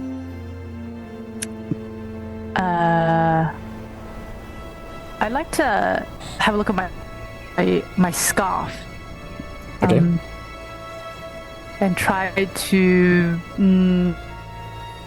It feels kind of magical. Is there anything else special about it? Yeah. Give me. I think because it's not like a rune or a direct. Well, just trying to think. Yeah, give me an investigation check, because I think you would need to kind of experiment with this. Look at it, put it on, take it off, compare how you feel. Nice. Okay. So this scarf. Can't even remember what it does. All right. You notice that whenever you put this on, the funny thing is that you notice that if you look at it while you have it on, that you almost feel that somehow it gives you like more of an ability to kind of put two and two together. It kind of gives you like a bit more focus or something. Better like pattern recognition skills. And you think that this is some kind of scarf that helps you think. You begin to think of it as a scarf of pondering. And it's also warm, as you already knew, and so it does this. This is a scarf of pondering. Ho-ho! And I guess I should have actually given you the +1 even on the. Oh, because I did take it off. Oh, to look at it. Yeah, okay. To look at it. Yeah. Thank you. I was wondering if Reddy did he have enough time to prepare rations from some of the mushrooms they gathered yesterday? Or is it not quite enough? Although I guess he'd have to start a fire first and whatnot, so that might take some more time as well. Yeah, does everyone want to do that? Do you want to start up a fire? It's not raining anymore. So you can kind of... The trees, the sort of forest proper is some way further to the east, but the trees begin to... There's a lot more trees around here, especially on the east side of the road. It's kind of like a light wood. And so you can easily collect firewood from the ground here. Yeah, we're definitely going to want one, especially if we're going to cook these nettles. I don't know if Vindaris has any rations to eat. I do, thank you. Okay. Thanks. But we might want to cook it soon so that it doesn't go too bad and wilt. And also so that it doesn't accidentally sting me in my bag. wrapped in rags.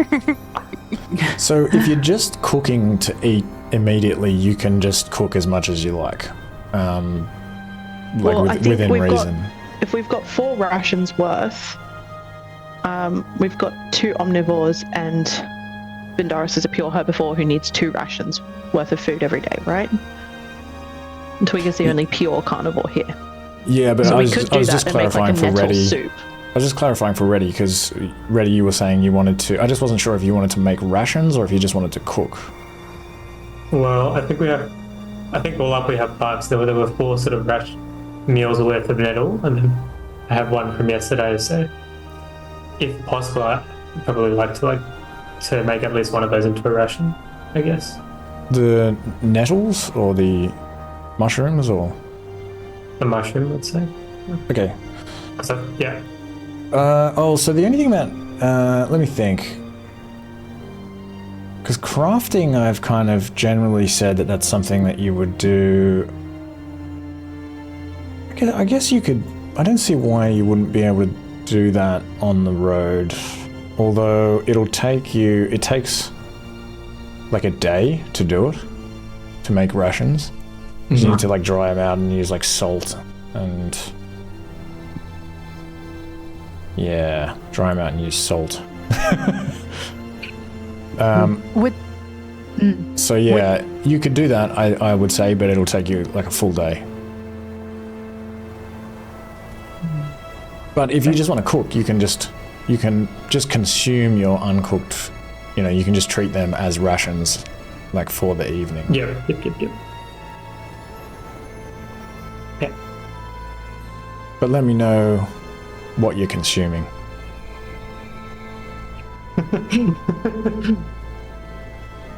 Just so I can keep track of it.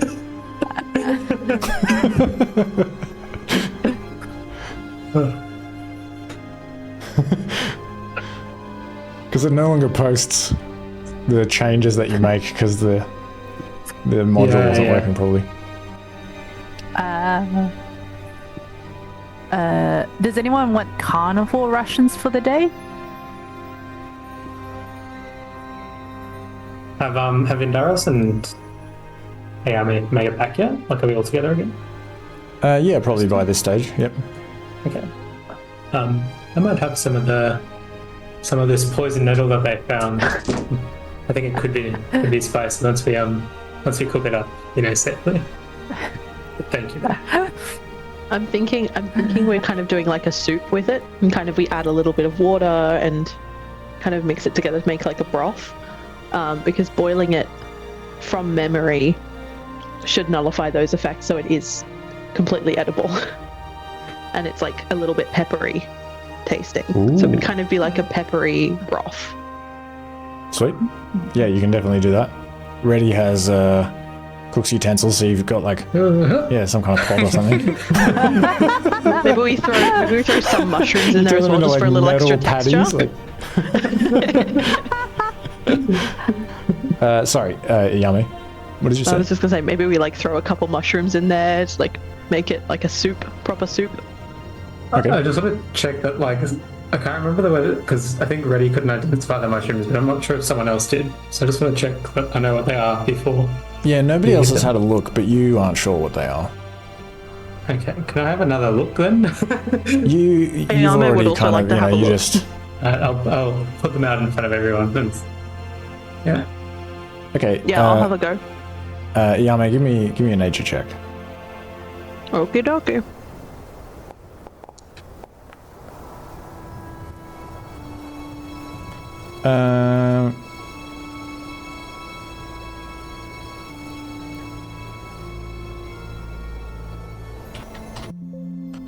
Mushrooms. I forget what the nature check was. That I gave Reddy. Oh.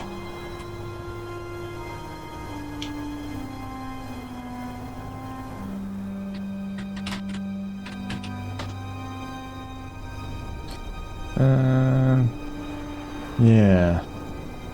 I can't remember. With a 12, Yeah, you're not sure. These look like pretty normal mushrooms to you. Okay. So maybe I'll like kind of cut it up, look at the inside of the mushroom. I can't think of what it's called, just to check what the color is and like give it a bit of a sniff to see if it smells like anything. Look at the spore pattern underneath the cap, and just see what's going on. But if I don't detect anything odd, then I might just put one in. I kind of rip it up a little bit and put it in. Stop Yao Mei. If that's okay. Yeah, you can stop me. I'm like almost like gently kind of going for like I see her a bit unsure, and I'm like, I'll hold on to them for now. The only thing is that I guess it's not that you concluded from your inability to identify it ready that they were fine, you just didn't know what they were. So yeah, you could still be suspicious, I suppose.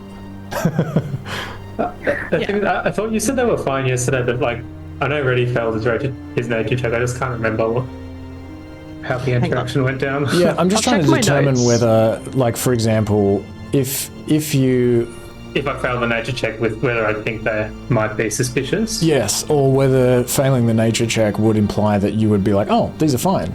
Yeah, okay. Yeah, sure. I'm thinking really it's about identifying them, and so you can't identify them. That doesn't...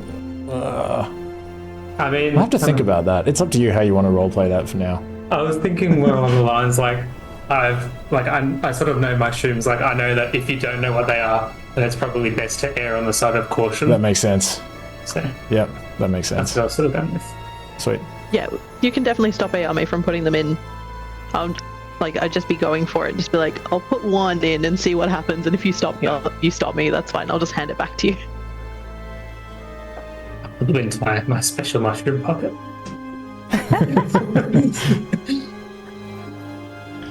All right. And does everyone want to take a long rest? Is there anything else? We definitely want watchers tonight. And we want to be as careful as possible next to this road.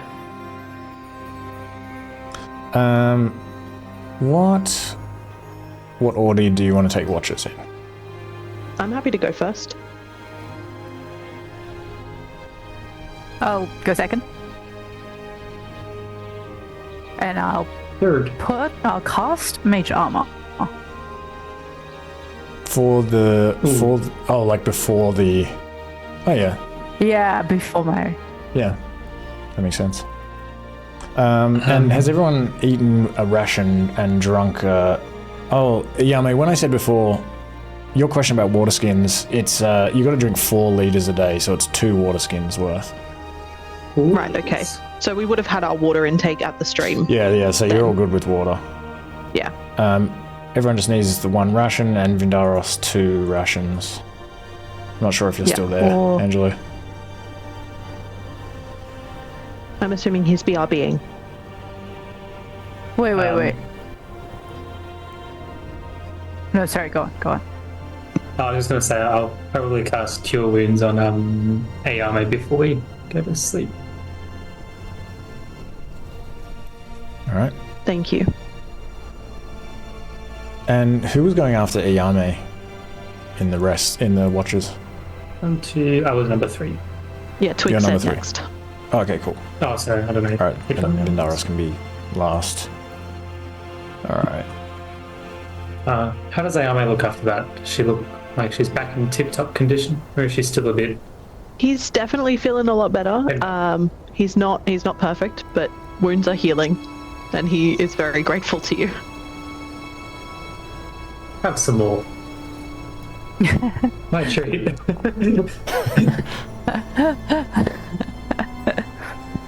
Thank you. I'm bad at maths, but I'm pretty sure that brings me to perfectly fine, and I have no open wounds.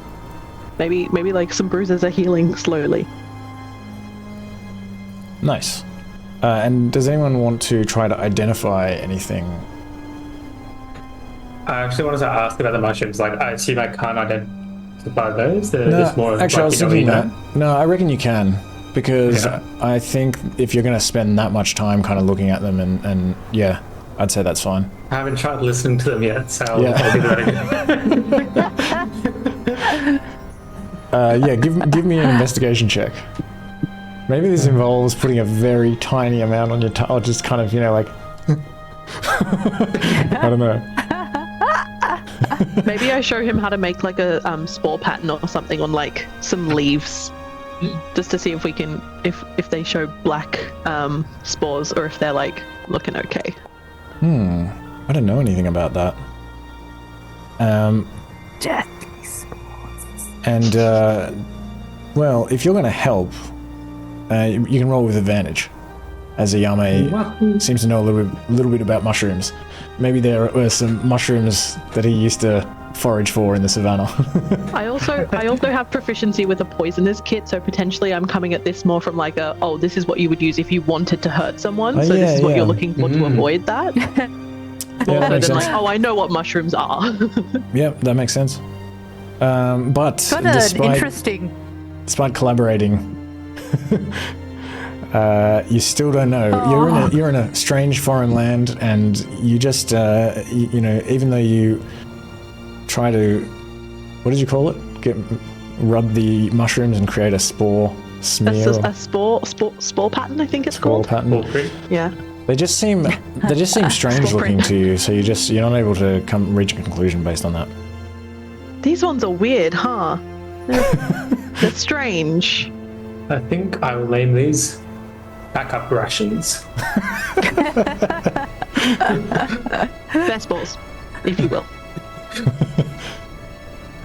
And did you have anything to identify Twig? No. Nice. All right, everyone take a long rest, and also you can learn another day's worth of languages. Ooh, sweet. So Do I like, just like still keep that temporary HP? no, I think the long rest Okay. will get rid of it. That makes sense. And Twig, you're on like DC 12 now, I think, for Savannah Common. I am. I'm invincible. You're starting to sound pretty intelligible to the Savannah. Started from gibberish, now we're here. Savannah As time goes on, I just understand less and less of what Twig's saying. Yeah, he's transitioning into the other language. You're just like, wait, come back, what? He's developing like a weird accent. Well, howdy there, ready?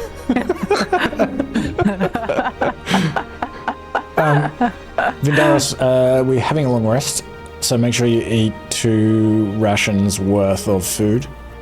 Okay. So you can eat 2 of the Nettle, 2 of the unprepared rations as well. And I think you're on last watch. Yep. No, would I have remembered to cure wounds myself before sleeping? No, you forgot. Yeah, Fair enough. that's fine. I was also going to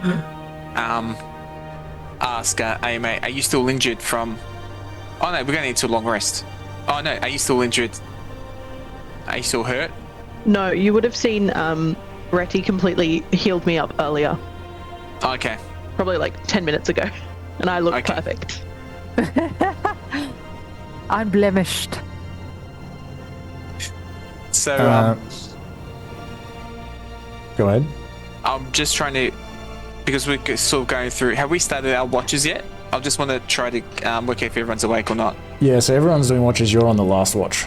Okay. Can I still ask... Oh, so have we started? I just want to ask Reddy if he's hurt still, or... Yeah, no, that's all right. You can do that. Yeah. Oh, yes, thanks for reminding me. A twig. So,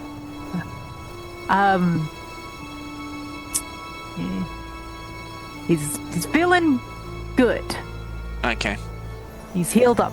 So I'll lay on hands right here for 10 before. Yeah. Legend. Lay on hands. Oh, All right. 10. Awesome. Yeah. And with that, let's take a 5-minute break.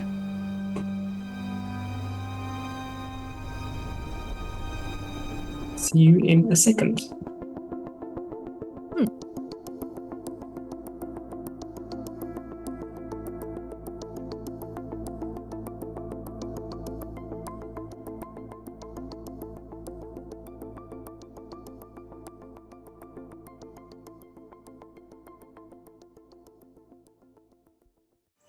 I might have to reassess this limitation of when you can rest, because I realize it means you can kind of like never... It's like if you start going late, then you can't go to sleep a little bit earlier. I'll give it some thought. I should probably just stick with the rules as they are rather than messing with them. But I'm trying to like... The rules make sense. I'm trying to sort of encourage people, or I'm trying to sort of ensure that there's like a space of time for you to do like a so-called active watch, rather than, because otherwise you could just like travel sleep. But maybe that's not necessary to force. I don't know. I'll give it some thought. But anyway, you are camping just off from the road. I guess nothing happens in the night, but you begin to stir. I guess Vindaros, you're kind of sitting awake already, perhaps stoking the fire, keeping an eye out, as the sun comes up and the birds begin chirping in this wood nearby.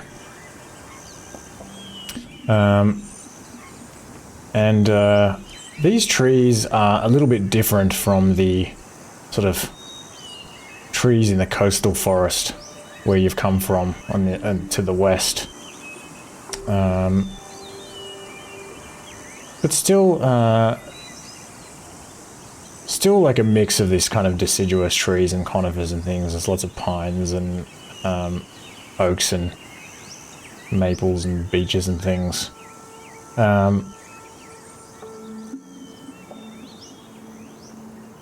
And as you kind of stir, all of you are beginning to sort of get up and kind of put your armor and clothes on and whatnot. Actually, nobody's wearing heavy armor, are they? I was meaning to check this before. You don't have anything like that.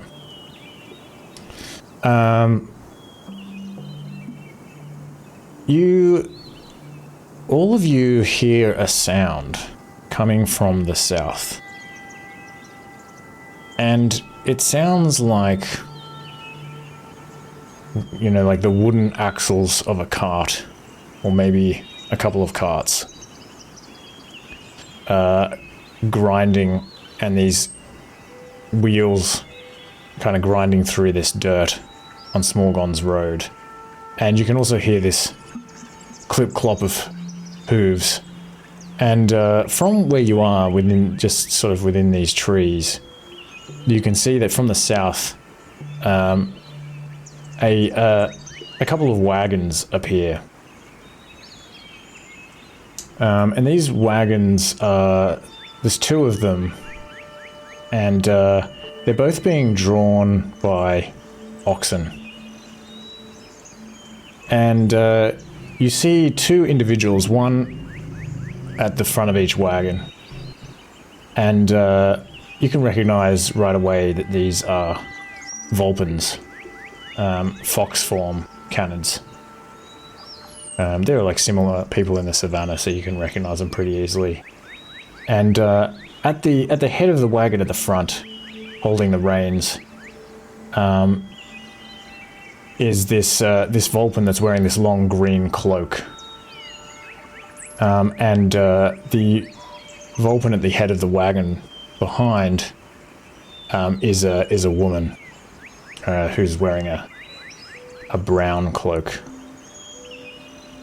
And they kind of... How far within the tree line did you camp? Do you think that you'd be visible from the road easily? I think we were trying to avoid being seen by the road, so I think we would have gone a little bit further in, but so we would still have visibility on the road, unless anyone wants to say something different. No, I was going to say out of sight from the road. Fairly deep. And we also started a fire that we didn't really want to be visible. Yeah, and there would be some smoke from this fire. Yeah. So was that to keep warm, or was that just to cook with? To cook and to keep warm, although, you know, I said that you were kind of sitting here stoking the fire, but I don't know if you would feel... Oh, I think maybe Angelo. Did you have to leave, Angelo? Okay. Yeah, I assume we would have been letting the fire sort of die down, as if it's starting to get a bit light and the sun's coming up or starting to come up, then we would maybe kind of let it die out at this point. Whereas throughout the night we would have been stoking it and trying to keep it going because of the warmth. Yeah, okay. And so as the sun's coming up, then you, Vindaris has kind of let this fire go to coals, and so it's no longer smoking. Perhaps there would be a little bit of a smoke smell, but yeah. I'll say that these two Vulpans continue on. They're kind of moving relatively slowly, well, still moving in your direction, but they don't sort of turn towards you as you're able to kind of stand up. What does everyone do? I think just watch. Sorry, go on. Yeah. Do they look armed? It's hard to tell from where you are, but you can see that these wagons are, both of them, pretty decently sized wooden wagons with, these big kind of, I don't know what it would be made out of, like hemp or canvas kind of, tent roofs, like dome roofs on them. And you can see like a bunch of like crates and things that are sort of piled up within these wagons, and also on the sides of them. And there's like a bunch of kind of just various stuff like hanging off these wagons, like strapped to the side of them and sort of jangling around on the inside of them. Nothing about these guys looks militant or threatening.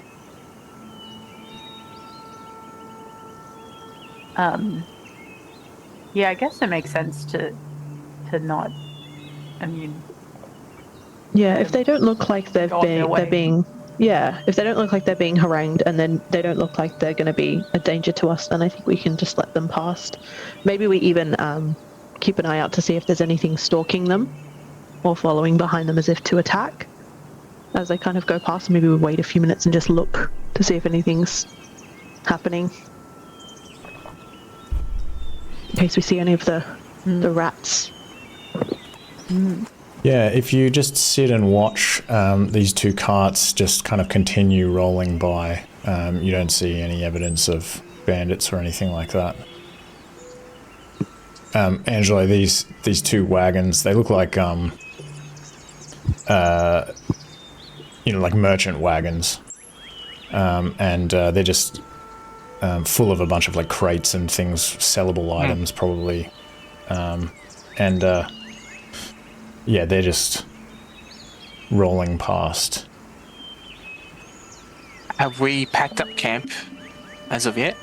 I'll say that you're kind of like midway packing through camp. You've let the fire die down as the sun was coming up, so as to not kind of show signs that you're here. And you're midway packing up, and I think everyone is sort of freezing, and just as in like you've stopped moving as you've heard this sound of these wagons approaching, and you're just kind of watching them go by, and they don't appear to have noticed you. Okay. Mei, maybe we should get, once we're past their line of sight, we'll just quickly pack up the remainder of camp and maybe keep eyes on them, and I would say follow them from a distance. I was going to suggest the same thing. The only thing we did was just wait for a minute or two to see if there were anybody following them already, in case it was someone we needed to look out for, just as context. Happy to follow. Did they have any muscle with them on the wagons? Not that you can see. There's only the two people at the helms of these wagons. The two Vulpans, and you can't see any weapons or anything like that. They just look like merchants as far as you can tell. Okay. Adrian, can you just refresh my knowledge? Were we following them, the rat folk, somewhat southeast? Was that where we were going from Yanakishla? Because we've just been heading east so far. I can't remember if we were supposed to be going Captain north, Zaglo south. basically said that they're not sure where the the bandits are in the forest, and that you would need to find people in this area who might know it better. Right, okay, cool. Thank you for that. Then yeah, I reckon we just go to follow. I believe southeast was the other fort. Yeah, just- Uzun Mizrak is further to the southeast. Yeah, that's right. Perfect, thank you. Okay, so your intention is to let them pass and then follow them? Yeah, I mean, if they've got wares and things, then they might be someone, if the ratfolk are around, they would probably want to attack them. Okay. But not so as to alarm them. Try and keep a distance back. And just follow in their direction. See, try and keep them in, like, within line of hearing. More than sight, probably. Okay, everyone give me a stealth check in that case.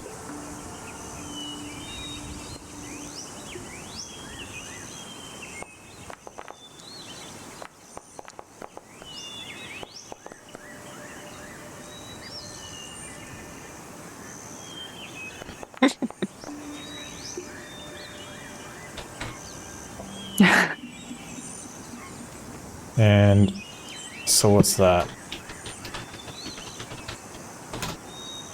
12.5. Alright, you're able to follow behind them, and they don't pull over or anything, so you think as you're kind of creeping along that they haven't noticed, and they just keep heading north along Smorgon's road. How long do you follow them for? How long do you guys reckon? Because I'm not sure if we want to continue north the entire day or if we just kind of stop at some point.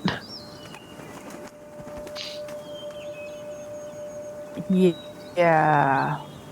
Maybe an hour? It'll feel like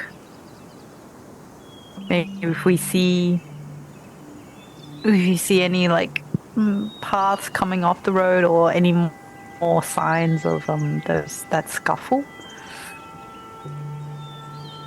All right. So you can follow them for an hour.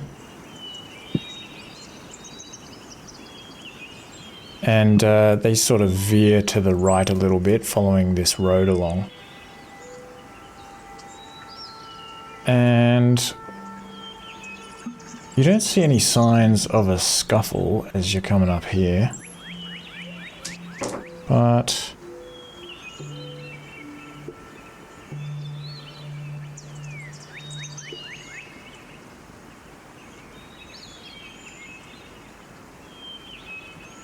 you do see this area to the east, kind of heading into the forest, where it gets a little bit hilly. And it looks like there's been this sort of large section of the forest here that has been kind of cleared. There's a bunch of like old stumps and things here, and there's large like stony rocky areas where it kind of looks like there's been that people have probably like quarried this area for some of the stone or something like that here, because the sort of nature of some of these, the way the stone is kind of cut, like you know, it kind of looks like a little bit unnatural. And around this area, you also see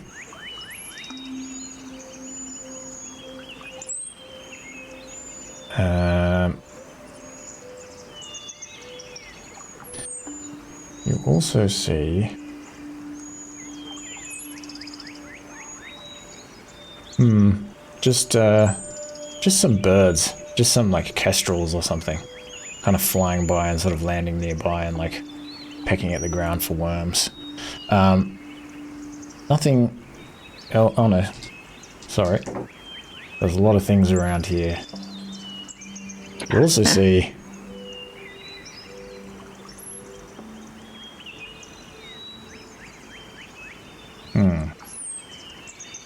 Yeah, I guess just this quarry or whatever it was. Are there any tracks leading from the road to the quarry or anything like that? Give me a perception check. Okay. Perception. And maybe, yeah, kind of at the far end of this quarry, there's like some kind of like outcropping or something where there's a bunch of this like exposed rock. A bit of a hill that sort of leads upwards as the trees kind of re-emerge again. And you don't see any particular signs of like foot traffic in or out of this this area. And but there is still like a fair bit of, you do think that some stone could be harvested here.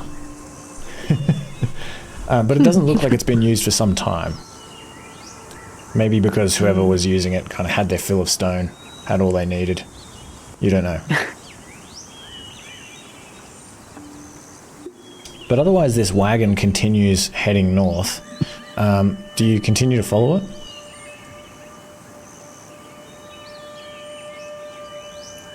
I'm inclined to say yes, but that is dependent on everyone else. I think we should. All right. All right. I was going to say, even to aim at, even if it takes us to a village, we can ask about the rat folk and get more information, possibly Exactly. out in the forest. Clearly they've got a destination in mind. If we can get there, then we can ask questions, figure out some information, work out where to go, even if we have to backtrack later. Okay.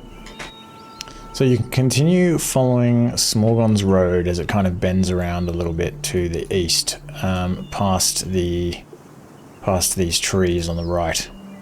And as you continue on, you see something in the distance. And it looks like this road sort of dips down between this sort of rocky environment continues, and it looks like the road kind of passes through like a bit of a valley where the trees on the right sort of rise up some way above you. And also on the left is like a fairly steep outcropping. And as you follow this wagon through this kind of little canyon or whatever it is, you see some sort of structure in the ahead of you. And it looks like there is something blocking the way through this canyon. And you can continue following the wagon until you can make out what this is. And this looks like it is likely to be why there was a stone quarry nearby, because it looks like a whole bunch of this stone from further south has been harvested and brought up here to build a large wall across the road. And as you get closer, you can see that there are silhouettes moving around atop this wall, and there is also like a big gate in the middle of this wall with some big heavy wooden doors.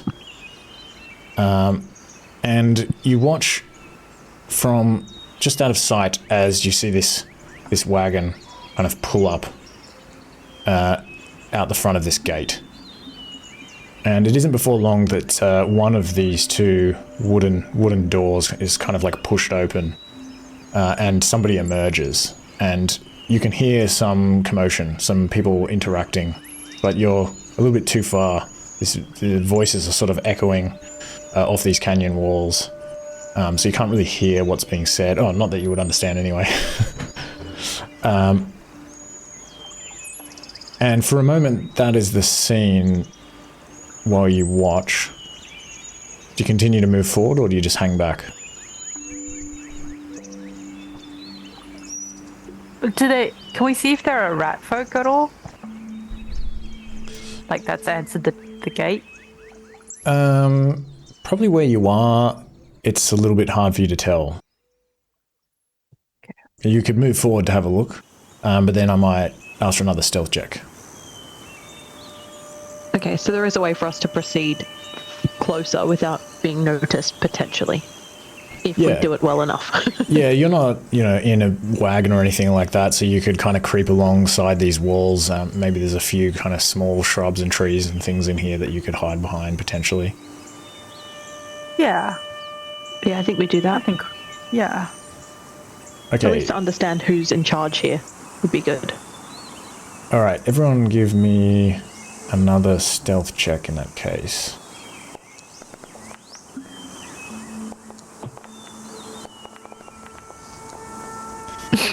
And at this point,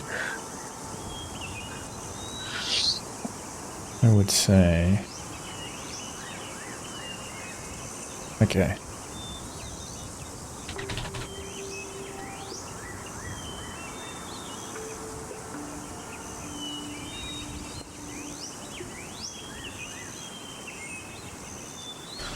I'll just go with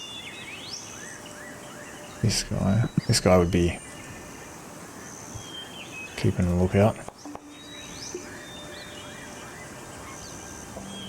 Okay, you are able to get closer. It doesn't seem like no one shouts out or points in your direction, and you can see that moving around atop this wall, and also a couple of individuals that are speaking to one of these Vulpans. And actually, as you're watching, you see a third Vulpan kind of climb out the back of one of these wagons. And these individuals that they're interacting with are, in fact, Suskin. They are carrying these halberds, and they're dressed in these like bronze helms with like red, mohawks, like Greek-style hoplites. And they look like they're kind of checking the wagon and speaking to these Vulpans. And there are more Suskin on the top of the wall as well, looking down.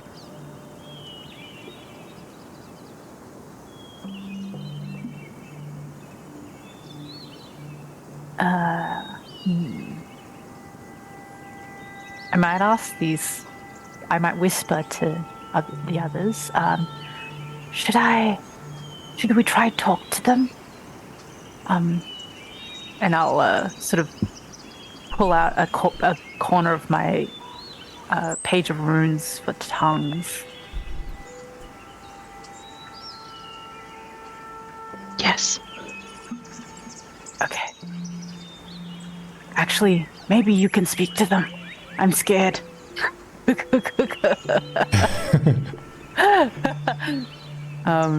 gonna cast. If you're interacting. Oh, yes, I will do my. Maybe give me an intelligence check. Intelligence check. What's your DC now? 12, right? Oh, not able to have that conversation. Okay. At least not even exactly that way. Okay. Maybe we get it just from like the sheet of paper if we can see like that's what Twig's been using to like cast the spell. Maybe we still understand like he's offering to use it to talk to them. Okay. I'm going to get some soot and rub that onto Yao Mei's head. In a circle, in a forehead, around the forehead. Like, Hello. Hello. Hello. Hello. My God. My goodness. Crazy. Oh, this is weird. I don't like this responsibility. You'll do great. Okay. I don't do people.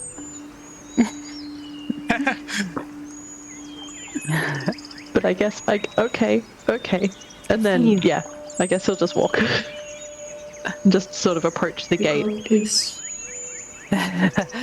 You're great with people. The people love you. Do you all just kind of hear like as it fades off.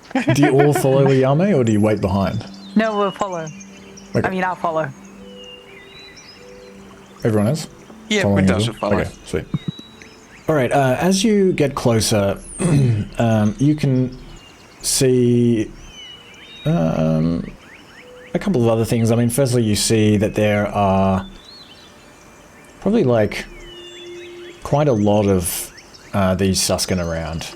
There's at least you can see maybe 6 or 7 of them on the wall, and a couple of them kind of looking through these wagons. And you also see these things that you've never seen before, which essentially look like ballistas. Ballista. Anyway, these would be like early versions. I had a look at this called Oxyboles. I don't know, something like that. I don't actually know if they would even exist in the Bronze Age, but whatever. You see these things that look like some kind of sort of early form of ballista up on the wall. I think you see 2 of them. But the Suskin that are like kind of standing around behind them, it's not like they suddenly like grab these ballistas and like point them in your direction. Like nobody cares very much. A couple of them sort of look over in your direction and sort of notice you approaching. And the Vulpan at the back of the wagons also kind of sees you approaching and just kind of turns to watch. But there's no other reaction otherwise. Yeah, cool. And I'm trying to make this look like this happens every other day. So like walking very casually, maybe a little bit stiff, but otherwise like I'm just passing through. My friends and I, we're all just walking to the gate. We'll grab someone's attention when we get there, but we're not going to interfere. Give me a performance check. Okay. Performance is an alright one for me. Alright. Whoa! Wait, that was perception. That's alright. Performance. Was it? Oh, sorry. Performance. No, that's okay. What's your... Wrong one. What's Not your very good modifier? at performance. Alright. I mean, it's only a -1, so we can just go with 18, 19 anyway. Yeah, alright. That works for me. Well, I rolled an 18, so That'd be 17. Perfect. Oh yeah. 17. Okay, one more. One more. That's alright, it's still decent. I'm happy. You feel pretty confident that you look pretty confident. Great. That's fake it till you make it. That's the phrase from back home. But you do see this one of these Suskin sort of raise their eyebrows, and it does occur to you that despite your performance, some of you are potentially have a look about you that is quite foreign. Yeah, no, we know we look a little bit different, and Yao Mei is definitely like, yep, this is just casual. I'll just kind of raise an arm in a greeting, and just kind of show that like I'm friendly, I'm not here to cause trouble. You know, try and communicate that without having to speak too much yet. One of these Suskin guards approaches you and says, "Hey all." We'll stop and just say hello. How goes it? Nothing's happened yet today. That's good. Is it? Yeah, better than an attack from a weird bird lion thing. A griffin? Oh, is that what that's called? Yeah. Hey guys, it was a griffin. That's what the bird thing is. Oh, Yeah, you gotta look out for them in these parts. Yeah, we nearly died. It was not Ooh. good. That is no good. Although I wish we'd get attacked by a griffin. It's Is it boring? Yes, it's boring. Oh, well, boring is better than dead. Yes, that's true. That's what my parents used to say. That's true. But I think those griffins are smart enough not to come around here. But Oh yes, those seem like they'd be good at helping to avoid an attack. he looks up. Oh, I thought you were actually pointing at one for a minute. I got excited. Oh, sorry, no. Oh, you mean those The Oxyboles. weapon things. I don't know what they are, but they look cool. Yeah. Yeah, it'd probably be difficult to hit a griffin with one of those, but yeah, we've got a fair number of archers and those as well, and yeah, I don't know. Oh, okay. Oh, good. What do they do for the rat folk? Do they keep them away? You mean we don't get bothered by the bandits, if that's what you mean. I think they're smart enough not to come to this checkpoint. Okay. Do you know anything about them? My compatriots and I, we're hunting some down. We have some friends that they have, let's say, taken to be their friends. Without permission. I'd like to get them back. I don't personally know. You mean you're looking for where they are? Where, any specific information on how to fight them best? Where we could potentially find them? Where the latest attack was? Anything.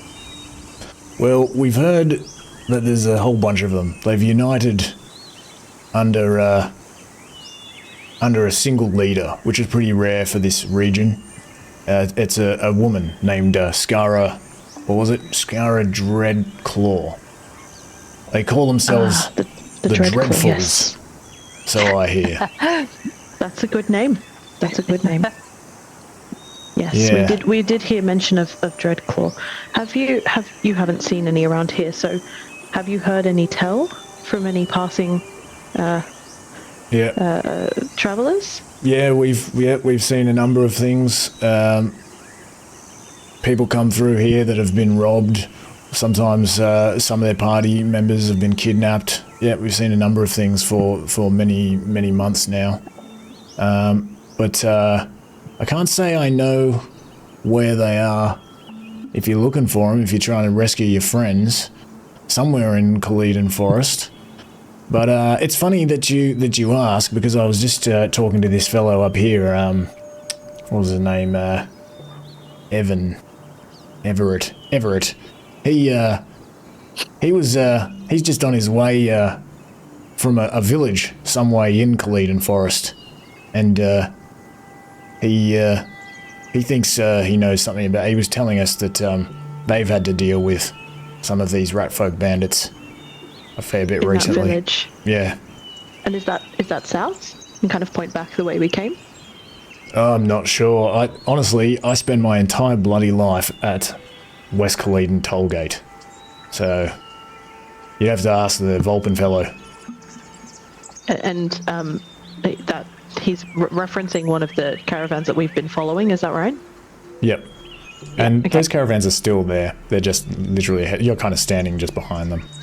Perfect. Okay, so before I sort of ask to go and speak to this Vulpan Everett fellow, I might just turn to the rest of my group and say, is there anything else? Have I forgotten something? Okay. No. Okay. Good job. Thank you. And then I'll kind of turn back and go, okay, can we speak to him, maybe? Yeah. We just want some information so that we can help eliminate this troop. Yeah, it's none of my business. All I know is if you want to come through West-Calydon Tollgate, you got to pay 3 silver pieces. 3 silver pieces to pass. Okay. Well, let me. Well, if we could speak to this Everett, that would be helpful. Which person is that? Just this fellow here. Him and his siblings, I think it is. See Okay, yourself. thank you. I'll be up here. He Thank you. begins kind of trudging off back towards the wall. And I'll just kind of turn and go to everyone else, and then just keep walking up to find this Everett person, and just I'll ask every Vulpan that I see, are you Everett? Everett? Yeah. So you ask this male Vulpan standing at the back. He is. All of them have like copper fur. Except the Vulpan that is kind of near the front of these wagons, that's sort of interacting with the Suscan the most, has this kind of white tip on his tail, and he's the one that's wearing. You saw him before. He's wearing this like long green cloak, and he kind of glances at you. You see these kind of burning yellow eyes, and he's wearing this like off-white tunic under leather armor. And you do see now that he has a curved scabbard on his belt. And this looks like a relatively fancy sword. You can't really tell because it's like sheathed. But you do note that it looks like it's unlikely to be something that's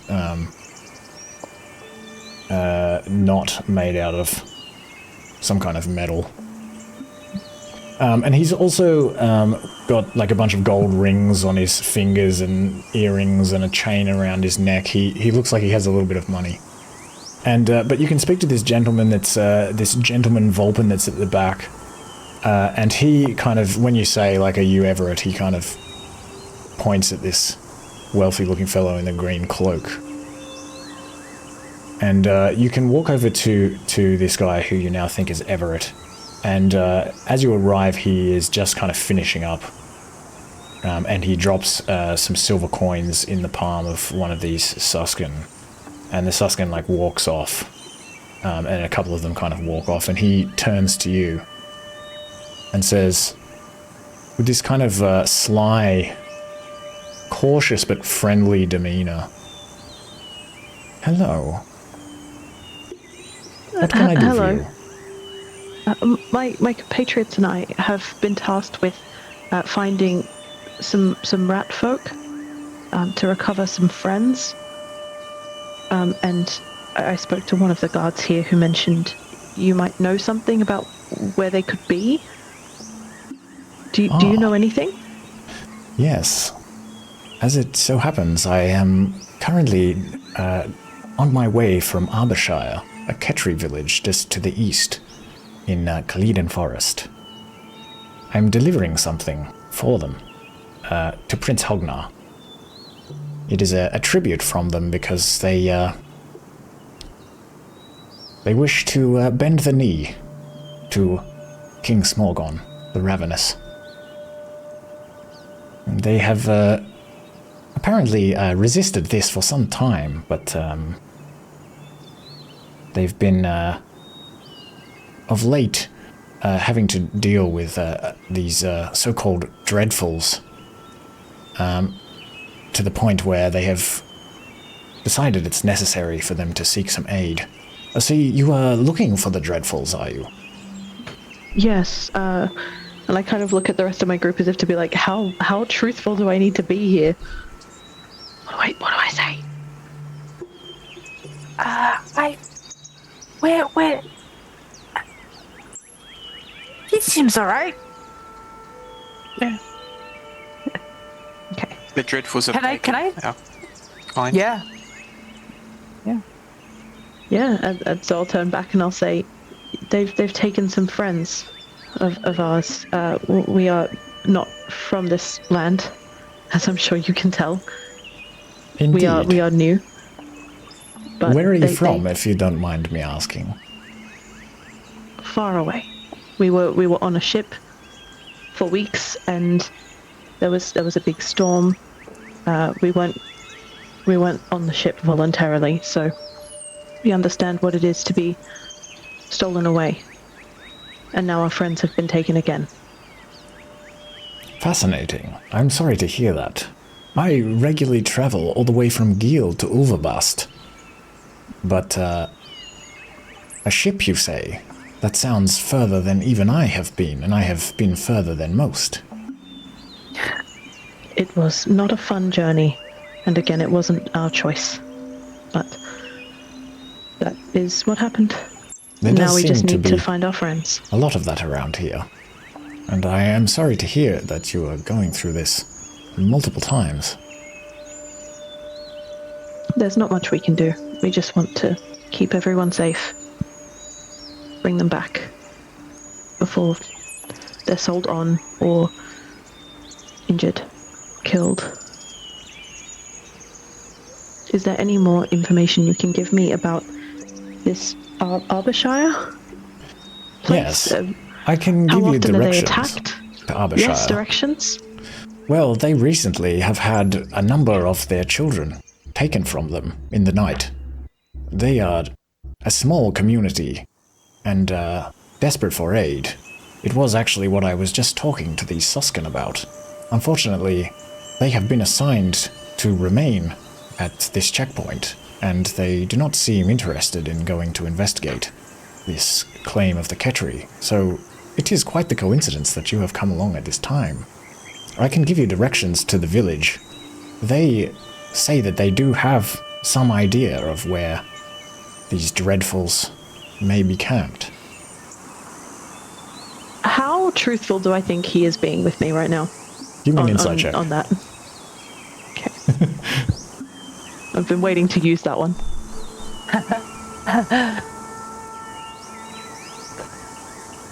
He seems cautious, but as I said, kind of friendly, and you get the sense that he's being... although he might be somebody that is kind of fairly skillful in various ways of communicating and may not be... lying may not be alien to him. You don't get the sense that that he is trying to mislead you in this case. Okay.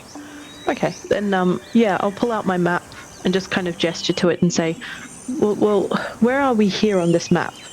And try and get him to point out where we are so I can maybe, like, scratch a little bit. Like, maybe I can take a little bit of the soot from my head and kind of scratch it in there and just kind of draw a line in the road. Because I don't think it's marked. And then just kind of say, and from here, where do we go? Okay, so looking at this map... Thank goodness we could get a map. Yeah, he says, it would be if you go back the way you came. Some way to the south, there is a small trail that leads into Calydon Forest. Here, and he kind of points into the forest, and trying to think how to do this, because I can't really indicate on the map. But we'll say for now that he is able to sort of point on to a location on this map, and that will help you navigate. Okay. And does he give an indication of how far it would be to travel from where we are to this trail? He says, oh, to the trail? Yeah. To the turn-off where the trail is, to then follow that through. Approximately 15 kilometers. Okay. Thank to you. use the measurement system of the Suscan. I kind of nod like I know what that is and like consider it and just go, okay. Okay. Do I understand kilometers as well, or is that unfamiliar to me completely? It would be in a different language, but I guess as you can understand other words, you can understand what he means by that as well. Okay. So like it's sort of a similar distance to what I would be used to using. Yeah. Okay. Cool. So I'll make sure to share that on with everyone else and also ask, is there anything else we need to know? Have I missed anything here? He seems to have information.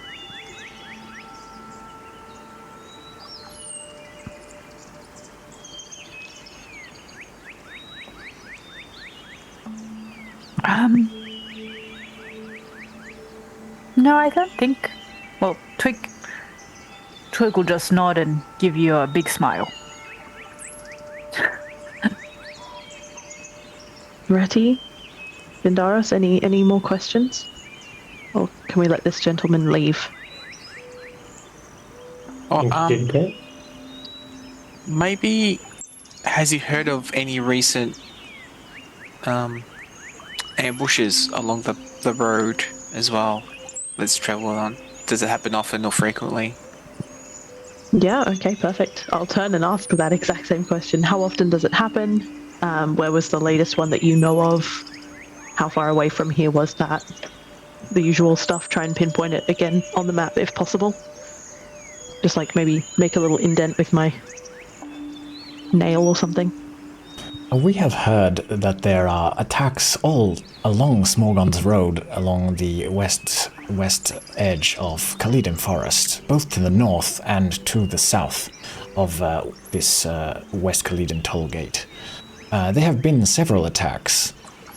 We ourselves are very cautious when we are coming through here.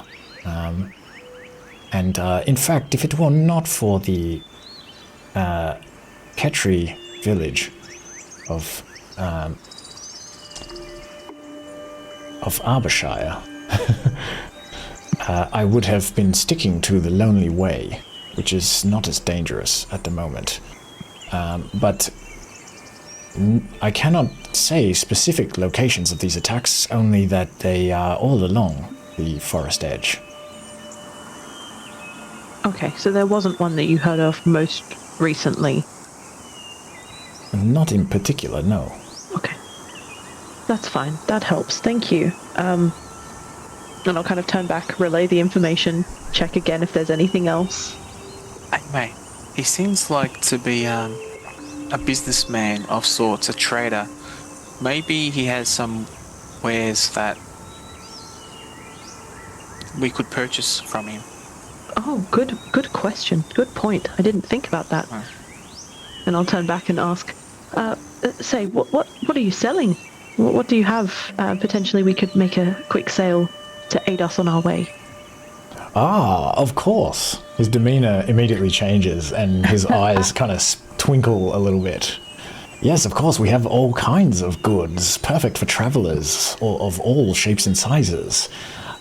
Please, he sort of gestures to these wagons and says, speaks also to these two other Vulpans. Sirius, Miara, please unpack some of these goods and show these travelers what we have for sale. And they nod. He turns back to you and says, this is my brother and sister. They travel with me and help to ensure that we might at least get away with our furs intact if we are attacked by ratfolk bandits. Yes. But anyway, yes. I will give you a chance to look over some of these items. Thank you. And they kind of pull out some of these crates and things and sort of open them up and give you a look in the wagons and everything. And I have a handout for their wares. Oh, perfect. I was going to suggest if there's anything that we need to get in particular, then maybe we can ask for it, but that's even better. So many things. Yeah. Ooh. I thought that said cursed leather for a second, but I just reread it again and it says cured leather, and I was like, oh, that's less fun, but cursed definitely leather. useful. Very popular. So useful. I'm just curious, can we understand this? Or is it only AMA at this stage? You can assume I'm Yao translating Mei. everything as Okay. it happens. I'll just be like, this is what they've got, and I'll kind of, as they point to something and say, oh, this is what this is, I'll kind of go, oh, this is what this is, if anyone needs it. And I might also ask, like, is anyone looking for something in particular? And then I'll translate across. Weaver's tools. Weaver's tools? Woodcarver's tools. Okay, so I'm just going to start writing things down. Weaver and woodcarver. Tools. Rations. Twig. How much paper? Oh, yeah. And it's only the pig ones, I think. I'll start And I'll just check. It's the pig ones, yes? The full coin with the pig, with King Smorgon? Yes. He kind of looks around. I wouldn't be spending any other form of money around here. Yes, understood. And I make sure to say that as well. Don't pull out the rings. Pull out the full coins. Especially not wolf bones. You'll lose a hand for doing that. Oh, wolf bones. I Ooh. didn't know that was a form of currency. Well, it's not, clearly. Are they? Kind of No. like point at my nose, like wink a little bit, like I know what you're talking about. Right, yes, indeed. I've never heard of them either. I'll whisper. Wait. I guess I have to do a roll to talk to Vidaros. Yep. Okay. Nice. Oh, okay. Like, talking about money, that is a total go. I have 70 gold pieces. I'm like very careful to not tell the Everett either. Yeah, so you kind of just Okay. face completely away and just be like, 10, 10. I guess you'll be talking Savannah as well. So That's true. But I won't show him. They'll be like, Yeah. As you're doing that, he sort of politely looks away, but you can see his ears like kind of twitching, like he's paying attention. I might also ask while he's doing that, also as kind of a distraction, but like genuinely curious. Do you understand them? We speak a different language. I don't know if you understand my friend here, my little friend. No. or your big friend. Or am I your little friend? No, you're the big friend. I'm a big friend. I'm specifically trying to be like, oh yeah, we speak different languages even within our group. So like, do you know what they're saying? No. As if like I don't know what either of you are talking about. Even with you, I have a strange sensation that, well, I'm sure you are using some kind of magic to communicate with me. Sadly, it is the only way. But We have to do some learning. you and I are from a similar ancestry, although you look a little different from the cannons I've seen around here. Yes, that is true. We are from a similar lineage. And I have seen Archelons also. Along the coast, when I travel the Lonely Way, there is an Archelon community there. Oh. Retty, Yeah, you have by the friends beach. here. By the beach. But your other friends look very unusual to me. It is... Yes. We are all very different and I'm sure strange in this place. I know and I kind of gesture to Vindaros and like kind of look as if to be like, should I introduce you? Do I use your name? Like, my friend here is from the same place as me. Vindaros. Pleasure to meet you. His name is Vindaros. He's he can tell, and he bows deeply and politely. It is always a pleasure to encounter new wonders of the world and new and strange people, just the same. And on that, Yao Mei will run introductions with everyone. I'm Yao Mei. This is Twig. Our little friend here is Twig, and the Archelon is Retty.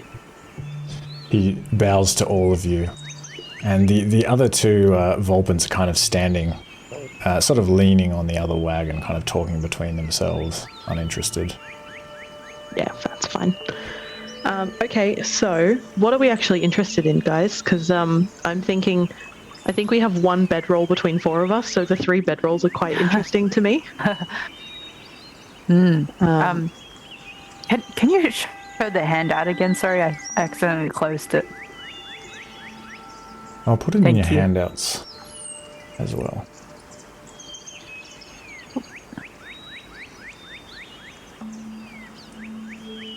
Sweet. Thank you.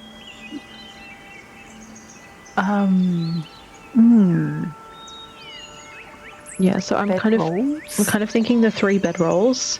We can at least get some of these kits. There's a herbalism kit, woodcarver's tools, and weaver's tools.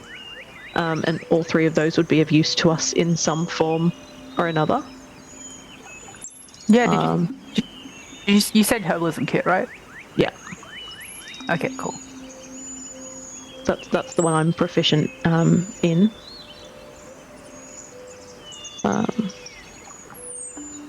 There's some more candles and chalk if anyone's interested.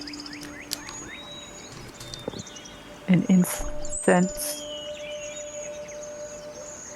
I think some string will be handy. Ooh, String, the ink. We could get more salt as well, and rations. Salt, ink, Oh, makeup. rations. Yes, that is perfect. We definitely need all of the makeup. That's the first thing we go for. And the disguise kit, obviously.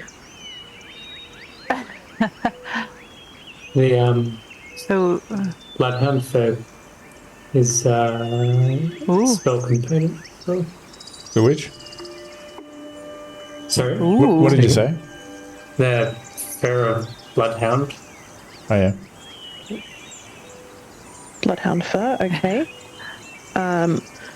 Okay, is that what we're after? Or are there other things? Because we may have to start negotiating for all of this. do we want more rations? That's the last thing that I gonna go. I feel like herbivore is probably the hardest to come by. So if we were going to get any, it would probably be that. And we have plenty of carnivore rations. Yeah, we're stocked up on that front. So maybe some more herbivore ones?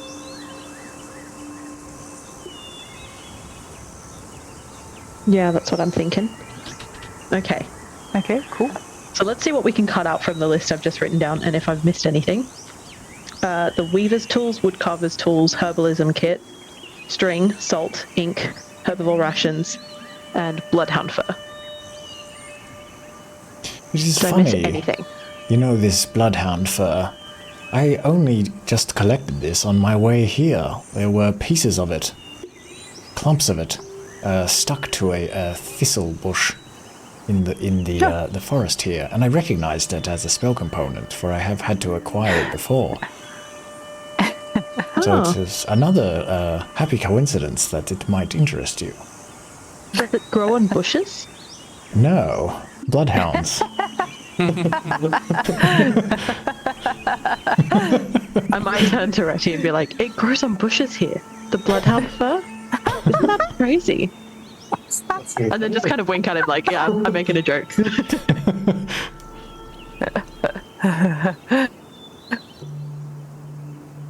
Yeah, that sounds good. I would even suggest possibly if you've got the funds, leather workers' tools, or our tailors back at camp, because that will quite come in handy. Oh, Yes. And do we want an extra water skin? Because we have 3 between the 4 of us. I have a water skin. Oh, we've got. sure. Yeah, I think Retty is missing his. He doesn't have one. I have one. But Not you sure need where two a day, I think it is. Ah, no, that's that's right. Yeah, but we only picked up 3 at Yanakishla. They only gave us 3 water skins between all of us. And we filled them all up. That's But fine. I'm happy to have a new one, but I'm not too We need desperate. 2 each? Oh wait, it holds Is that the... it holds 2 liters, and you have to drink. Oh no, you have to drink 4 liters a day. So yeah, okay, so the you need 4 2. charges that it has listed is half a liter each then? I'm not sure. that right? I'm confused. Yeah, there's... Each water skin holds 2 liters. Oh, they're The water my skins one are is marked as 4 charges, so I wasn't sure if that meant like. Oh, it's so got that means 8. Each one's a liter. That means yeah, okay. 8 liters. 8 Right. Okay. liters? Oh! So there's 2 confused. liters per Wait. water skin, and if it says 4 charges, that means you have 4 water skins, so that's 8 liters. Oh. No, that's not right because that's different from the quantity. So I've got 1 water skin, but it says it's got 4 charges, but it also says in the description it's 2 liters. Yeah. So each water skin has 2 liters of liquid. 4 charges means 4 water skins. So that's 4 times 2, so you have 8 liters. Right. Well, Okay. So then we each have 2 water skins. Or 4 water skins. I don't think so. But then if there's... Wait. Oh, why did it say 4? It says 4 I charges. see what you're saying. Yeah. Oh, I get you. So it says I'm like just trying to work out quantity if it's 1, like- if and then that's it half a says litre 4 each. charges. Yeah. Or if Oh, that should just be one of 1. That is really strange why it says that. I mean, yes. I'm happy to just ignore it. That's fine. No, I think I that's... just wanted to make sure I understood how it worked. yeah. No, I don't think horse 2 liters of liquid. I don't know why that's there. Ignore that. Ignore the charges. Okay. Cool. So we need to drink 2 water skins. Oh yeah, because I was a day. looking at quantity. Oh yeah, that is very confusing. Yeah. No, that's an error. That's why I wasn't sure how it worked earlier. That's why I was trying to clarify. 'Cause I Yeah, was yeah, just no, like, I understand now. That's very confusing. I don't get it. Cool. Thank you for that. Okay. So then, yeah, I'll mention the leather worker tools. Maybe leave the water skin for now, and then just ask what that might bring us to, and if we can potentially negotiate that. Well, maybe let's do one item at a time, if that's okay. So, Yeah, sure. Which item are you most interested in purchasing, my good friend? My new friend. Should I just work down the list? Yeah. I can put numbers against each one. I've got it written down. So, okay. Why don't we start with the weaver's tools? Okay, weaver's tools will cost...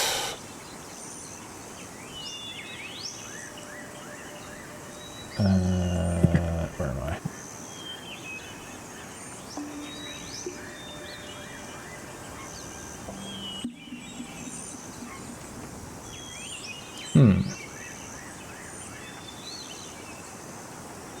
I'm actually just looking in the PH.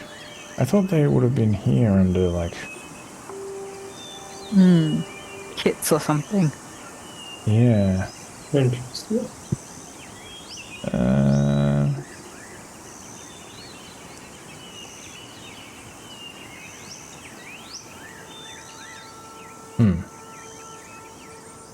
Okay.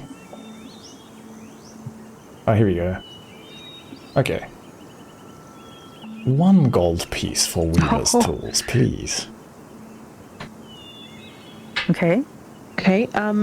Can we just go through the list and we'll check what we can get from Of course. these. How about the wood carver's tools? I would do them also for 1 gold piece. 1 gold piece. The herbalism kit, would that be 1 as well?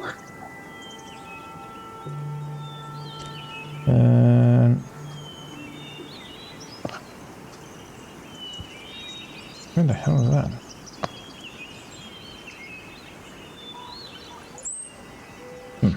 Herbalism kit. Bear with me. Why do they have this thing spread out all over the place? Oh, there it is. 5 gold pieces for a herbalism kit. Okay, 5.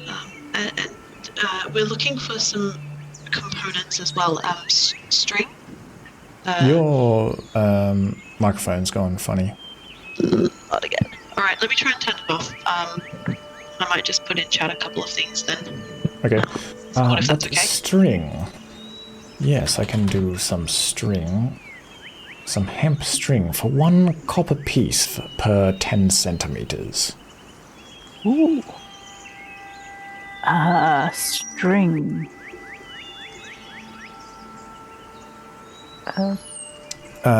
Maybe use the chat in Foundry if you can.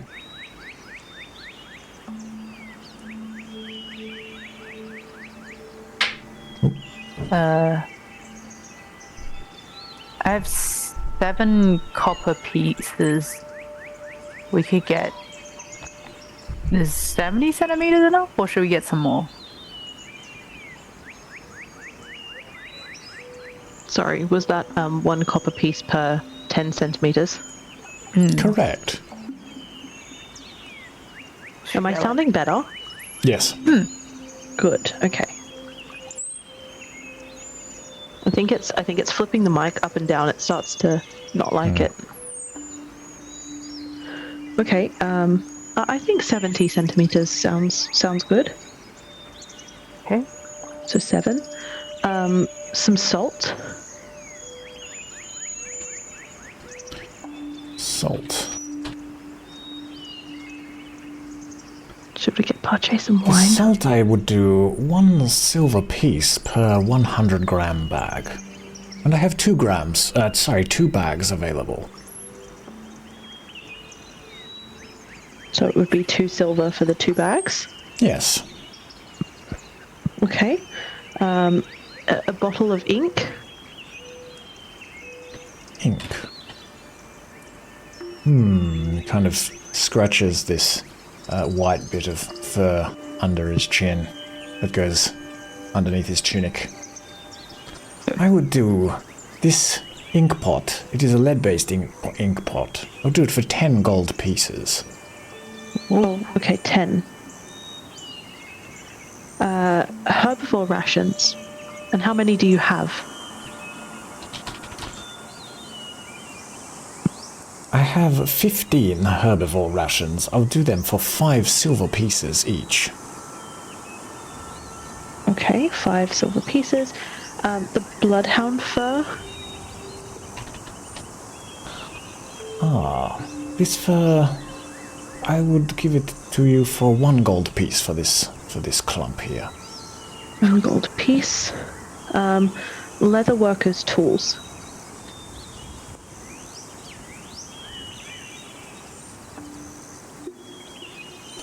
5 gold pieces. And how much would a water skin be? Water skins, I would do for...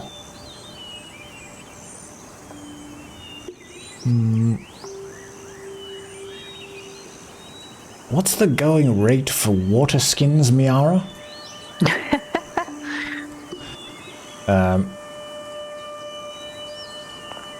She turns back and sort of lazily says, 2 silver pieces. 2 silver pieces. And finally, bedrolls. We have 1. We would need another 3. Do you have 3? I would do a bedroll for 1 gold piece each. And yes, it just so happens I have exactly 3. Oh, perfect. Okay. So we could, it sounds like, and this is maybe a bit more table talk, it sounds like we could afford to get everything. 1 + 1 + 5. If you say this in front of him, he can hear you. No, I'm just tallying it up quietly on the side here. If you do that out loud while we're in a roleplay scenario, then it's either metagaming or he can hear you. Okay, so I'm not saying anything then. I'm calculating in my head. Okay. While I use the calculator on my side. Okay,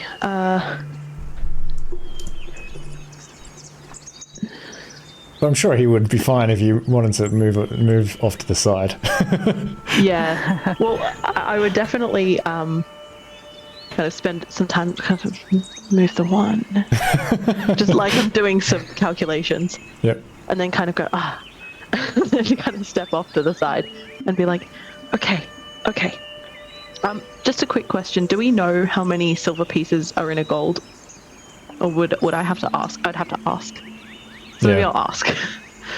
What is the conversion rate? Silver, gold, copper. How does it work? Is the copper the most expensive? I don't. And then kind of like. Kind of like I genuinely don't know what's going on.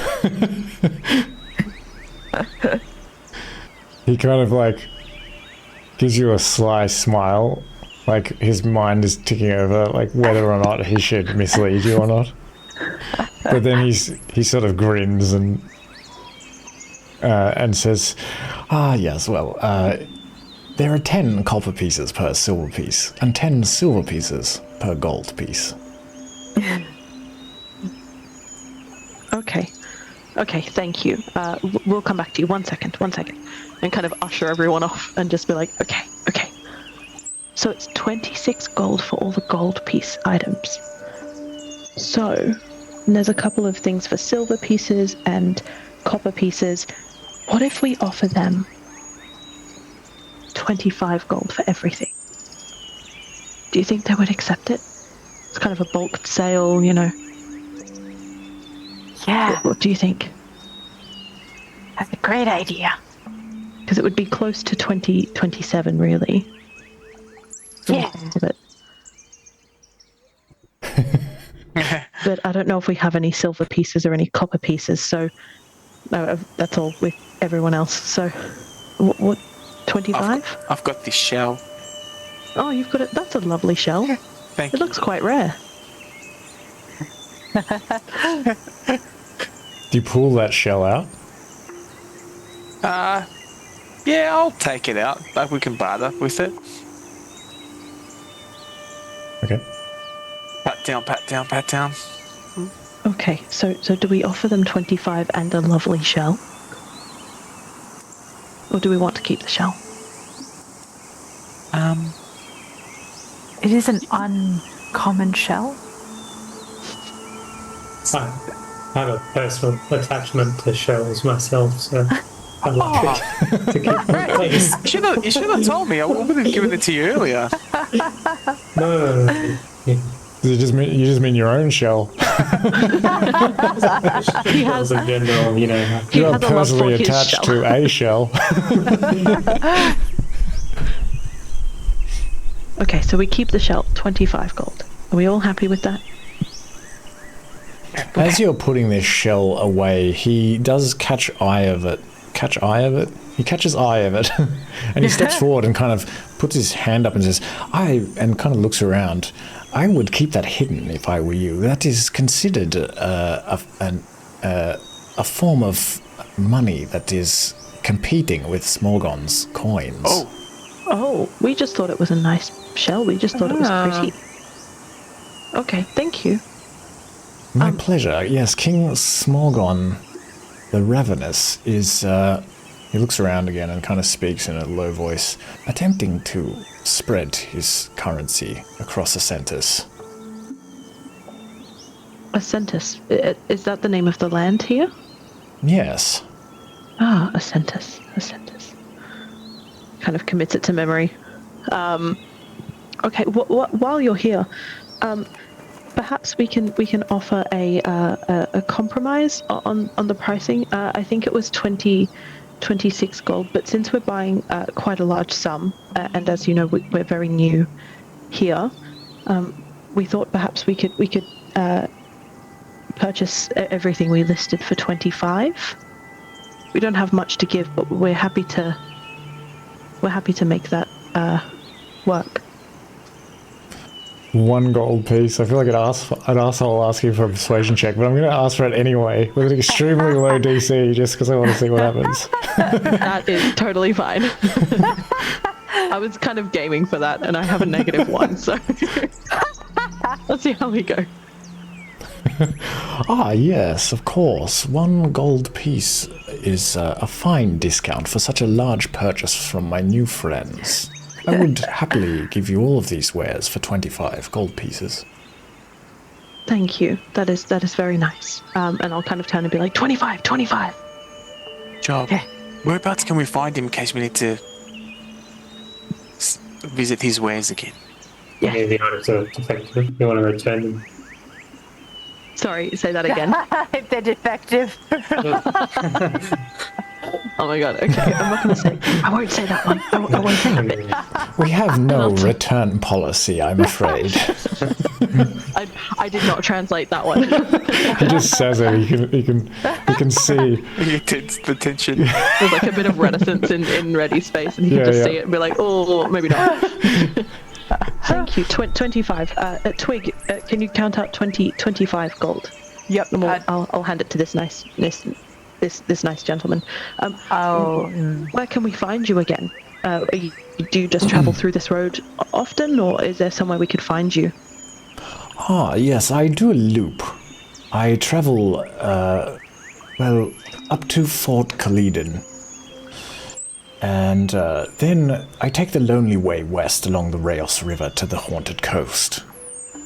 And as I mentioned, there are some small settlements there, so you can often find me along there. Then I travel along the Ghost Vale to Yao Mei and all the way to the Andavega River. And then he hesitates for just a brief second. You catch him hesitate. He says, then I travelled on to Fort Erymanthius, and they actually give me passage across the river.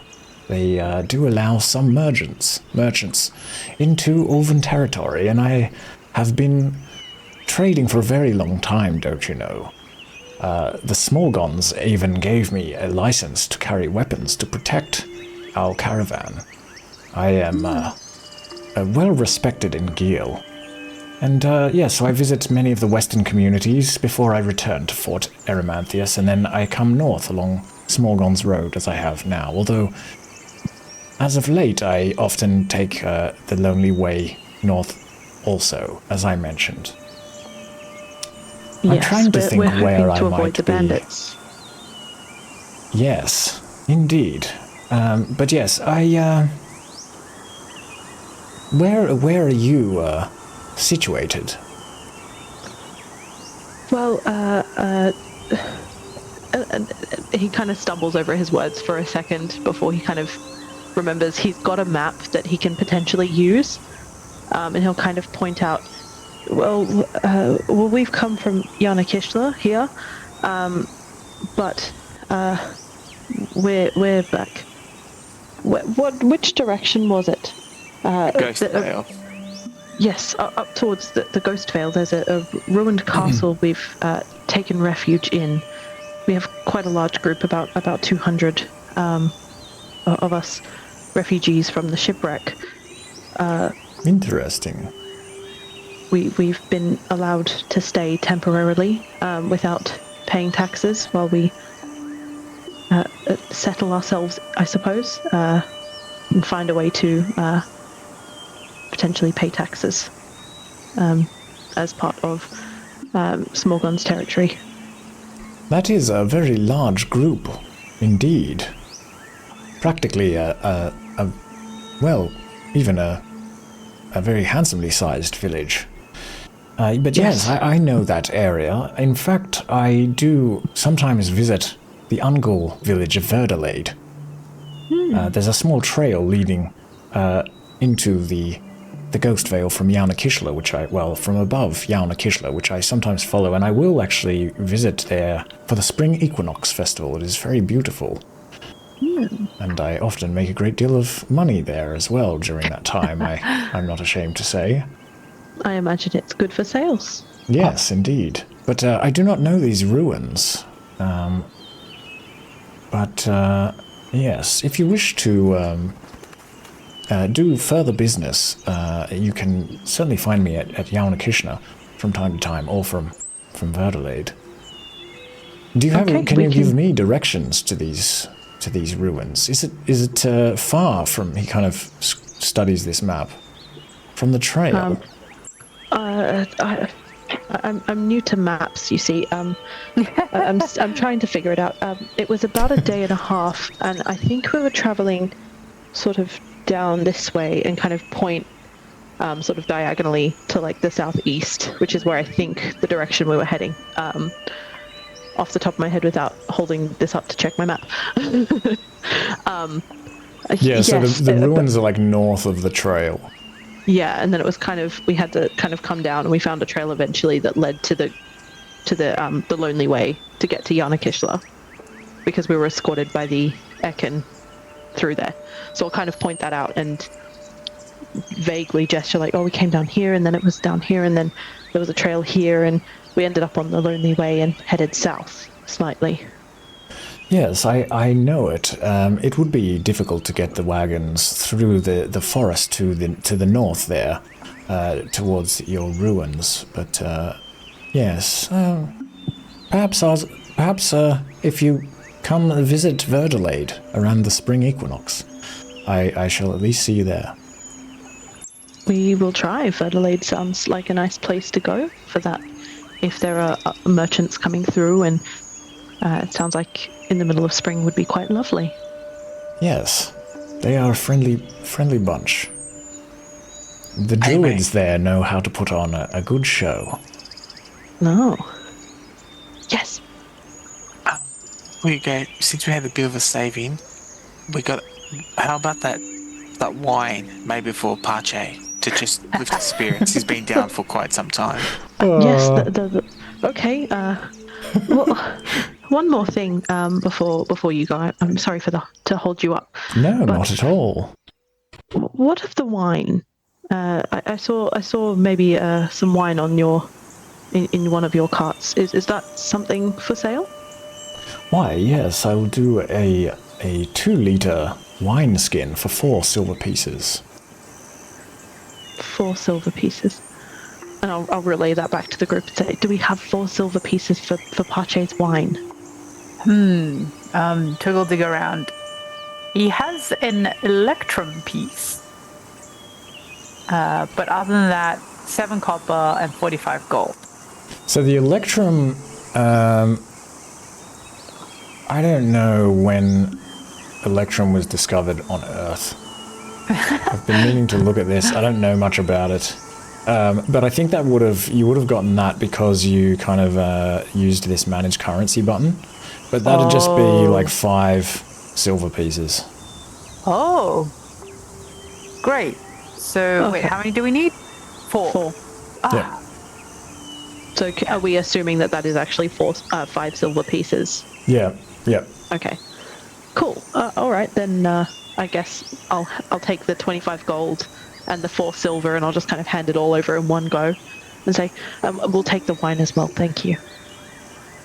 What did you get before? 16 for the persuasion check. Okay. Excellent. Yes, thank you. Thank you. Here you go. He gives you one of these 2-liter wine skins. Perfect. We'll have to figure out how to carry all this stuff. Maybe we can spend a little bit like by the side after we like let them go, and we'll just like arrange our stuff.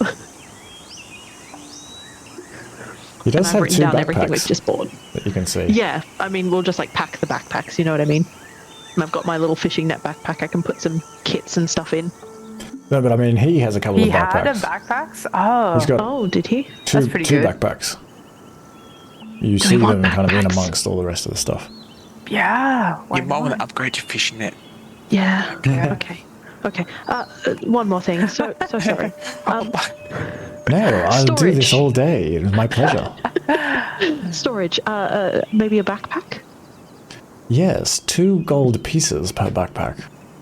2 gold pieces. And everyone else has a backpack, except for maybe Retty, who has the little component pouch thing. Reddy's got both. Reddy's Okay. backpack as well. Okay, so just one backpack then.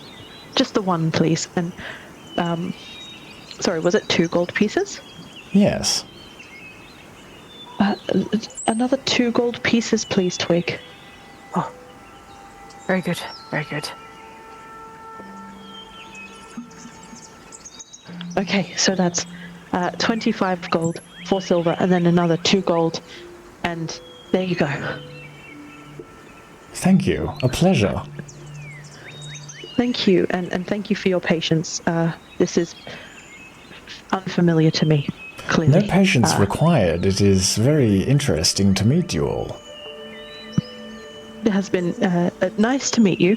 I think if there's nothing else, and kind of look at everyone else, then I think we can let you go about your day. And potentially if we can find some more coin, we'll see you again, and maybe we can take some more of your stock. Before you go, may I ask you about this magic that is allowing you to communicate with me? I'm not the person to ask, but I can ask my friend, yes? I simply have not... I know a little magic myself, and I have not encountered this magic. I can cast a spell that allows me to understand what others are saying, but unfortunately I cannot have them understand me. And this magic of yours is... well, it is magic that I would love to possess, I must say. And I'll kind of turn to Twig and relay the question and just say, what do we know anything of this magic? Yeah, and I don't know anything about this magic really. I found this page full of these interesting designs, and had a guess of what it could be used for, and when I cast it, it was amazing. Okay, I'll do my best to translate, and I'll kind of leave out some details like, well, it seems to be a single use. We can't use it often. I'm sorry, I really don't know much about magic. I'm trying to translate. We found a page that allowed us to use this, but I think we're low or out. We can't do this ourselves. I see. Well, very interesting. I appreciate you answering. I think we tried the spell that you can understand, but no one else can. We've used that. I think we have that. I don't. I think one of us can do that. Comprehend languages is what they call it here in Boorish. Okay. Comprehend languages. Comprehend languages, Twig? Yes. Boorish is also the language, just as King Smorgon is attempting to spread the coin, the god coin, as they call it, as it was left to us by the old roaming gods. So too are the Suscan attempting to spread their language. It is a very clever strategy, in my opinion. Very business-minded. The consumers of the Suscan, as they call themselves. They call themselves consumers. I appreciate it myself.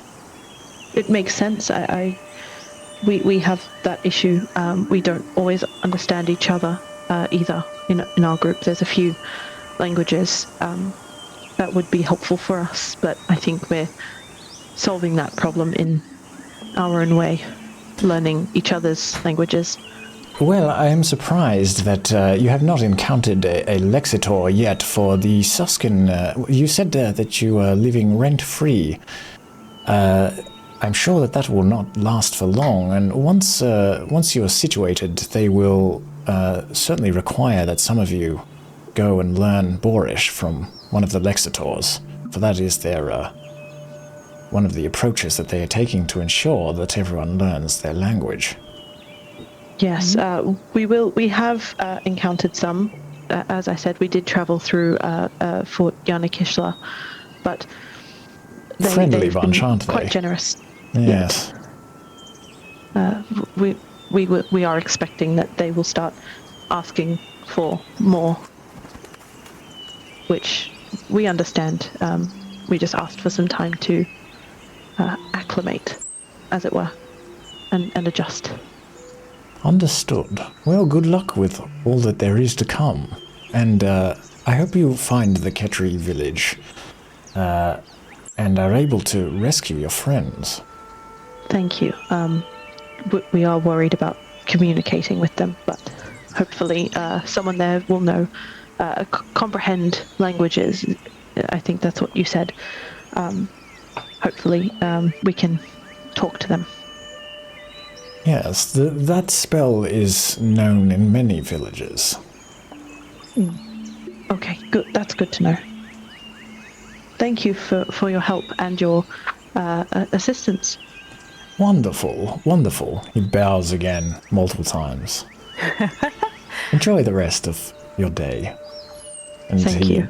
Departs and begins to kind of urge his brother and sister to begin packing up these wagons, and they ultimately get in and begin driving these oxes towards the gates, which the Suscan are holding open for them, and they kind of pass through, and the big wooden doors are closed behind them. Okay, I guess we just pack our things. I will change my bag, and then we head back south. All right. How long do I think I have before this spell wears off? Would I know, or would Twig know? Yeah, I think so. Yeah, Twig would know. Twig would have a sense. It would be... You got a little bit more time. Okay. So I might just make like use of it and just making sure that like I kind of point out the map and go, okay, so they said, Everett said, we have to head down south, 15 kilometers. And then there's a trail off into the forest, and then we should find the village. We'll just kind of make sure that everyone's happy with that plan to go there first, ask some questions, maybe get them on board with the trip as well before we start moving. I wanted you to know his last name. Sorry, before, as he bows, he says, Everett Brightwhisk is my name. Pleased to meet you. And then he leaves. I even had a space for a surname on my other page. And I didn't even think to ask. I love that name. Sorry to interrupt. Yeah, I like it as well. That's why I was like, I wanted to convey it. Anyway, sorry. The way I think of like Yao Mei, he doesn't have a surname, so it's not my first thought to like ask for surnames. I think probably like that. In tribal societies, surnames wouldn't be particularly necessary a lot of the time. Yeah, it's like everyone kind of knows you. Yeah. But like, yeah, I love that surname. It's so good, Brightwhisk. Yeah, I think this is great. We got a lead for these rat folk. Let's go get them. Let's go see what they're like. Let's go get them. All right. So you've traveled for 2 hours today, and so you can turn around and head back down to the south along this road. Do you travel? What speed do you travel at? I think normal. I don't think we want to be ambushed. Yeah, keep eyes peeled. Yeah, since it's common on this road. Okay. So it takes you another hour to move to here. And I'll say, because you've already come along here and you're not really like, you're just following this road, you're hardly going to see anything that you haven't already seen. So you kind of come back down here past the quarry, and you can come down back to here. And he said, I believe, only 15 kilometers, so you can continue on to about here. And it's just past midday as you come to a place along the forest edge where you think you can see this trail kind of veering off from the path and heading up into the trees. Does it look big enough for the wagons that we were just at to have traveled through? It's much smaller than the road, but it looks like the wagon there's just enough room for the wagons, and you can in fact see wheel prints, wheel treads in the dirt leading in this direction. Okay. And I'm assuming by now the spell's well and truly worn off, so I guess I'll just kind of point and go, this one? Looks right. Let's do it. It is the one. Okay. So we'll head down there. All right. So sometime after midday, you turn to the east and head into Calydon Forest. And let's end it there. Mm-hmm.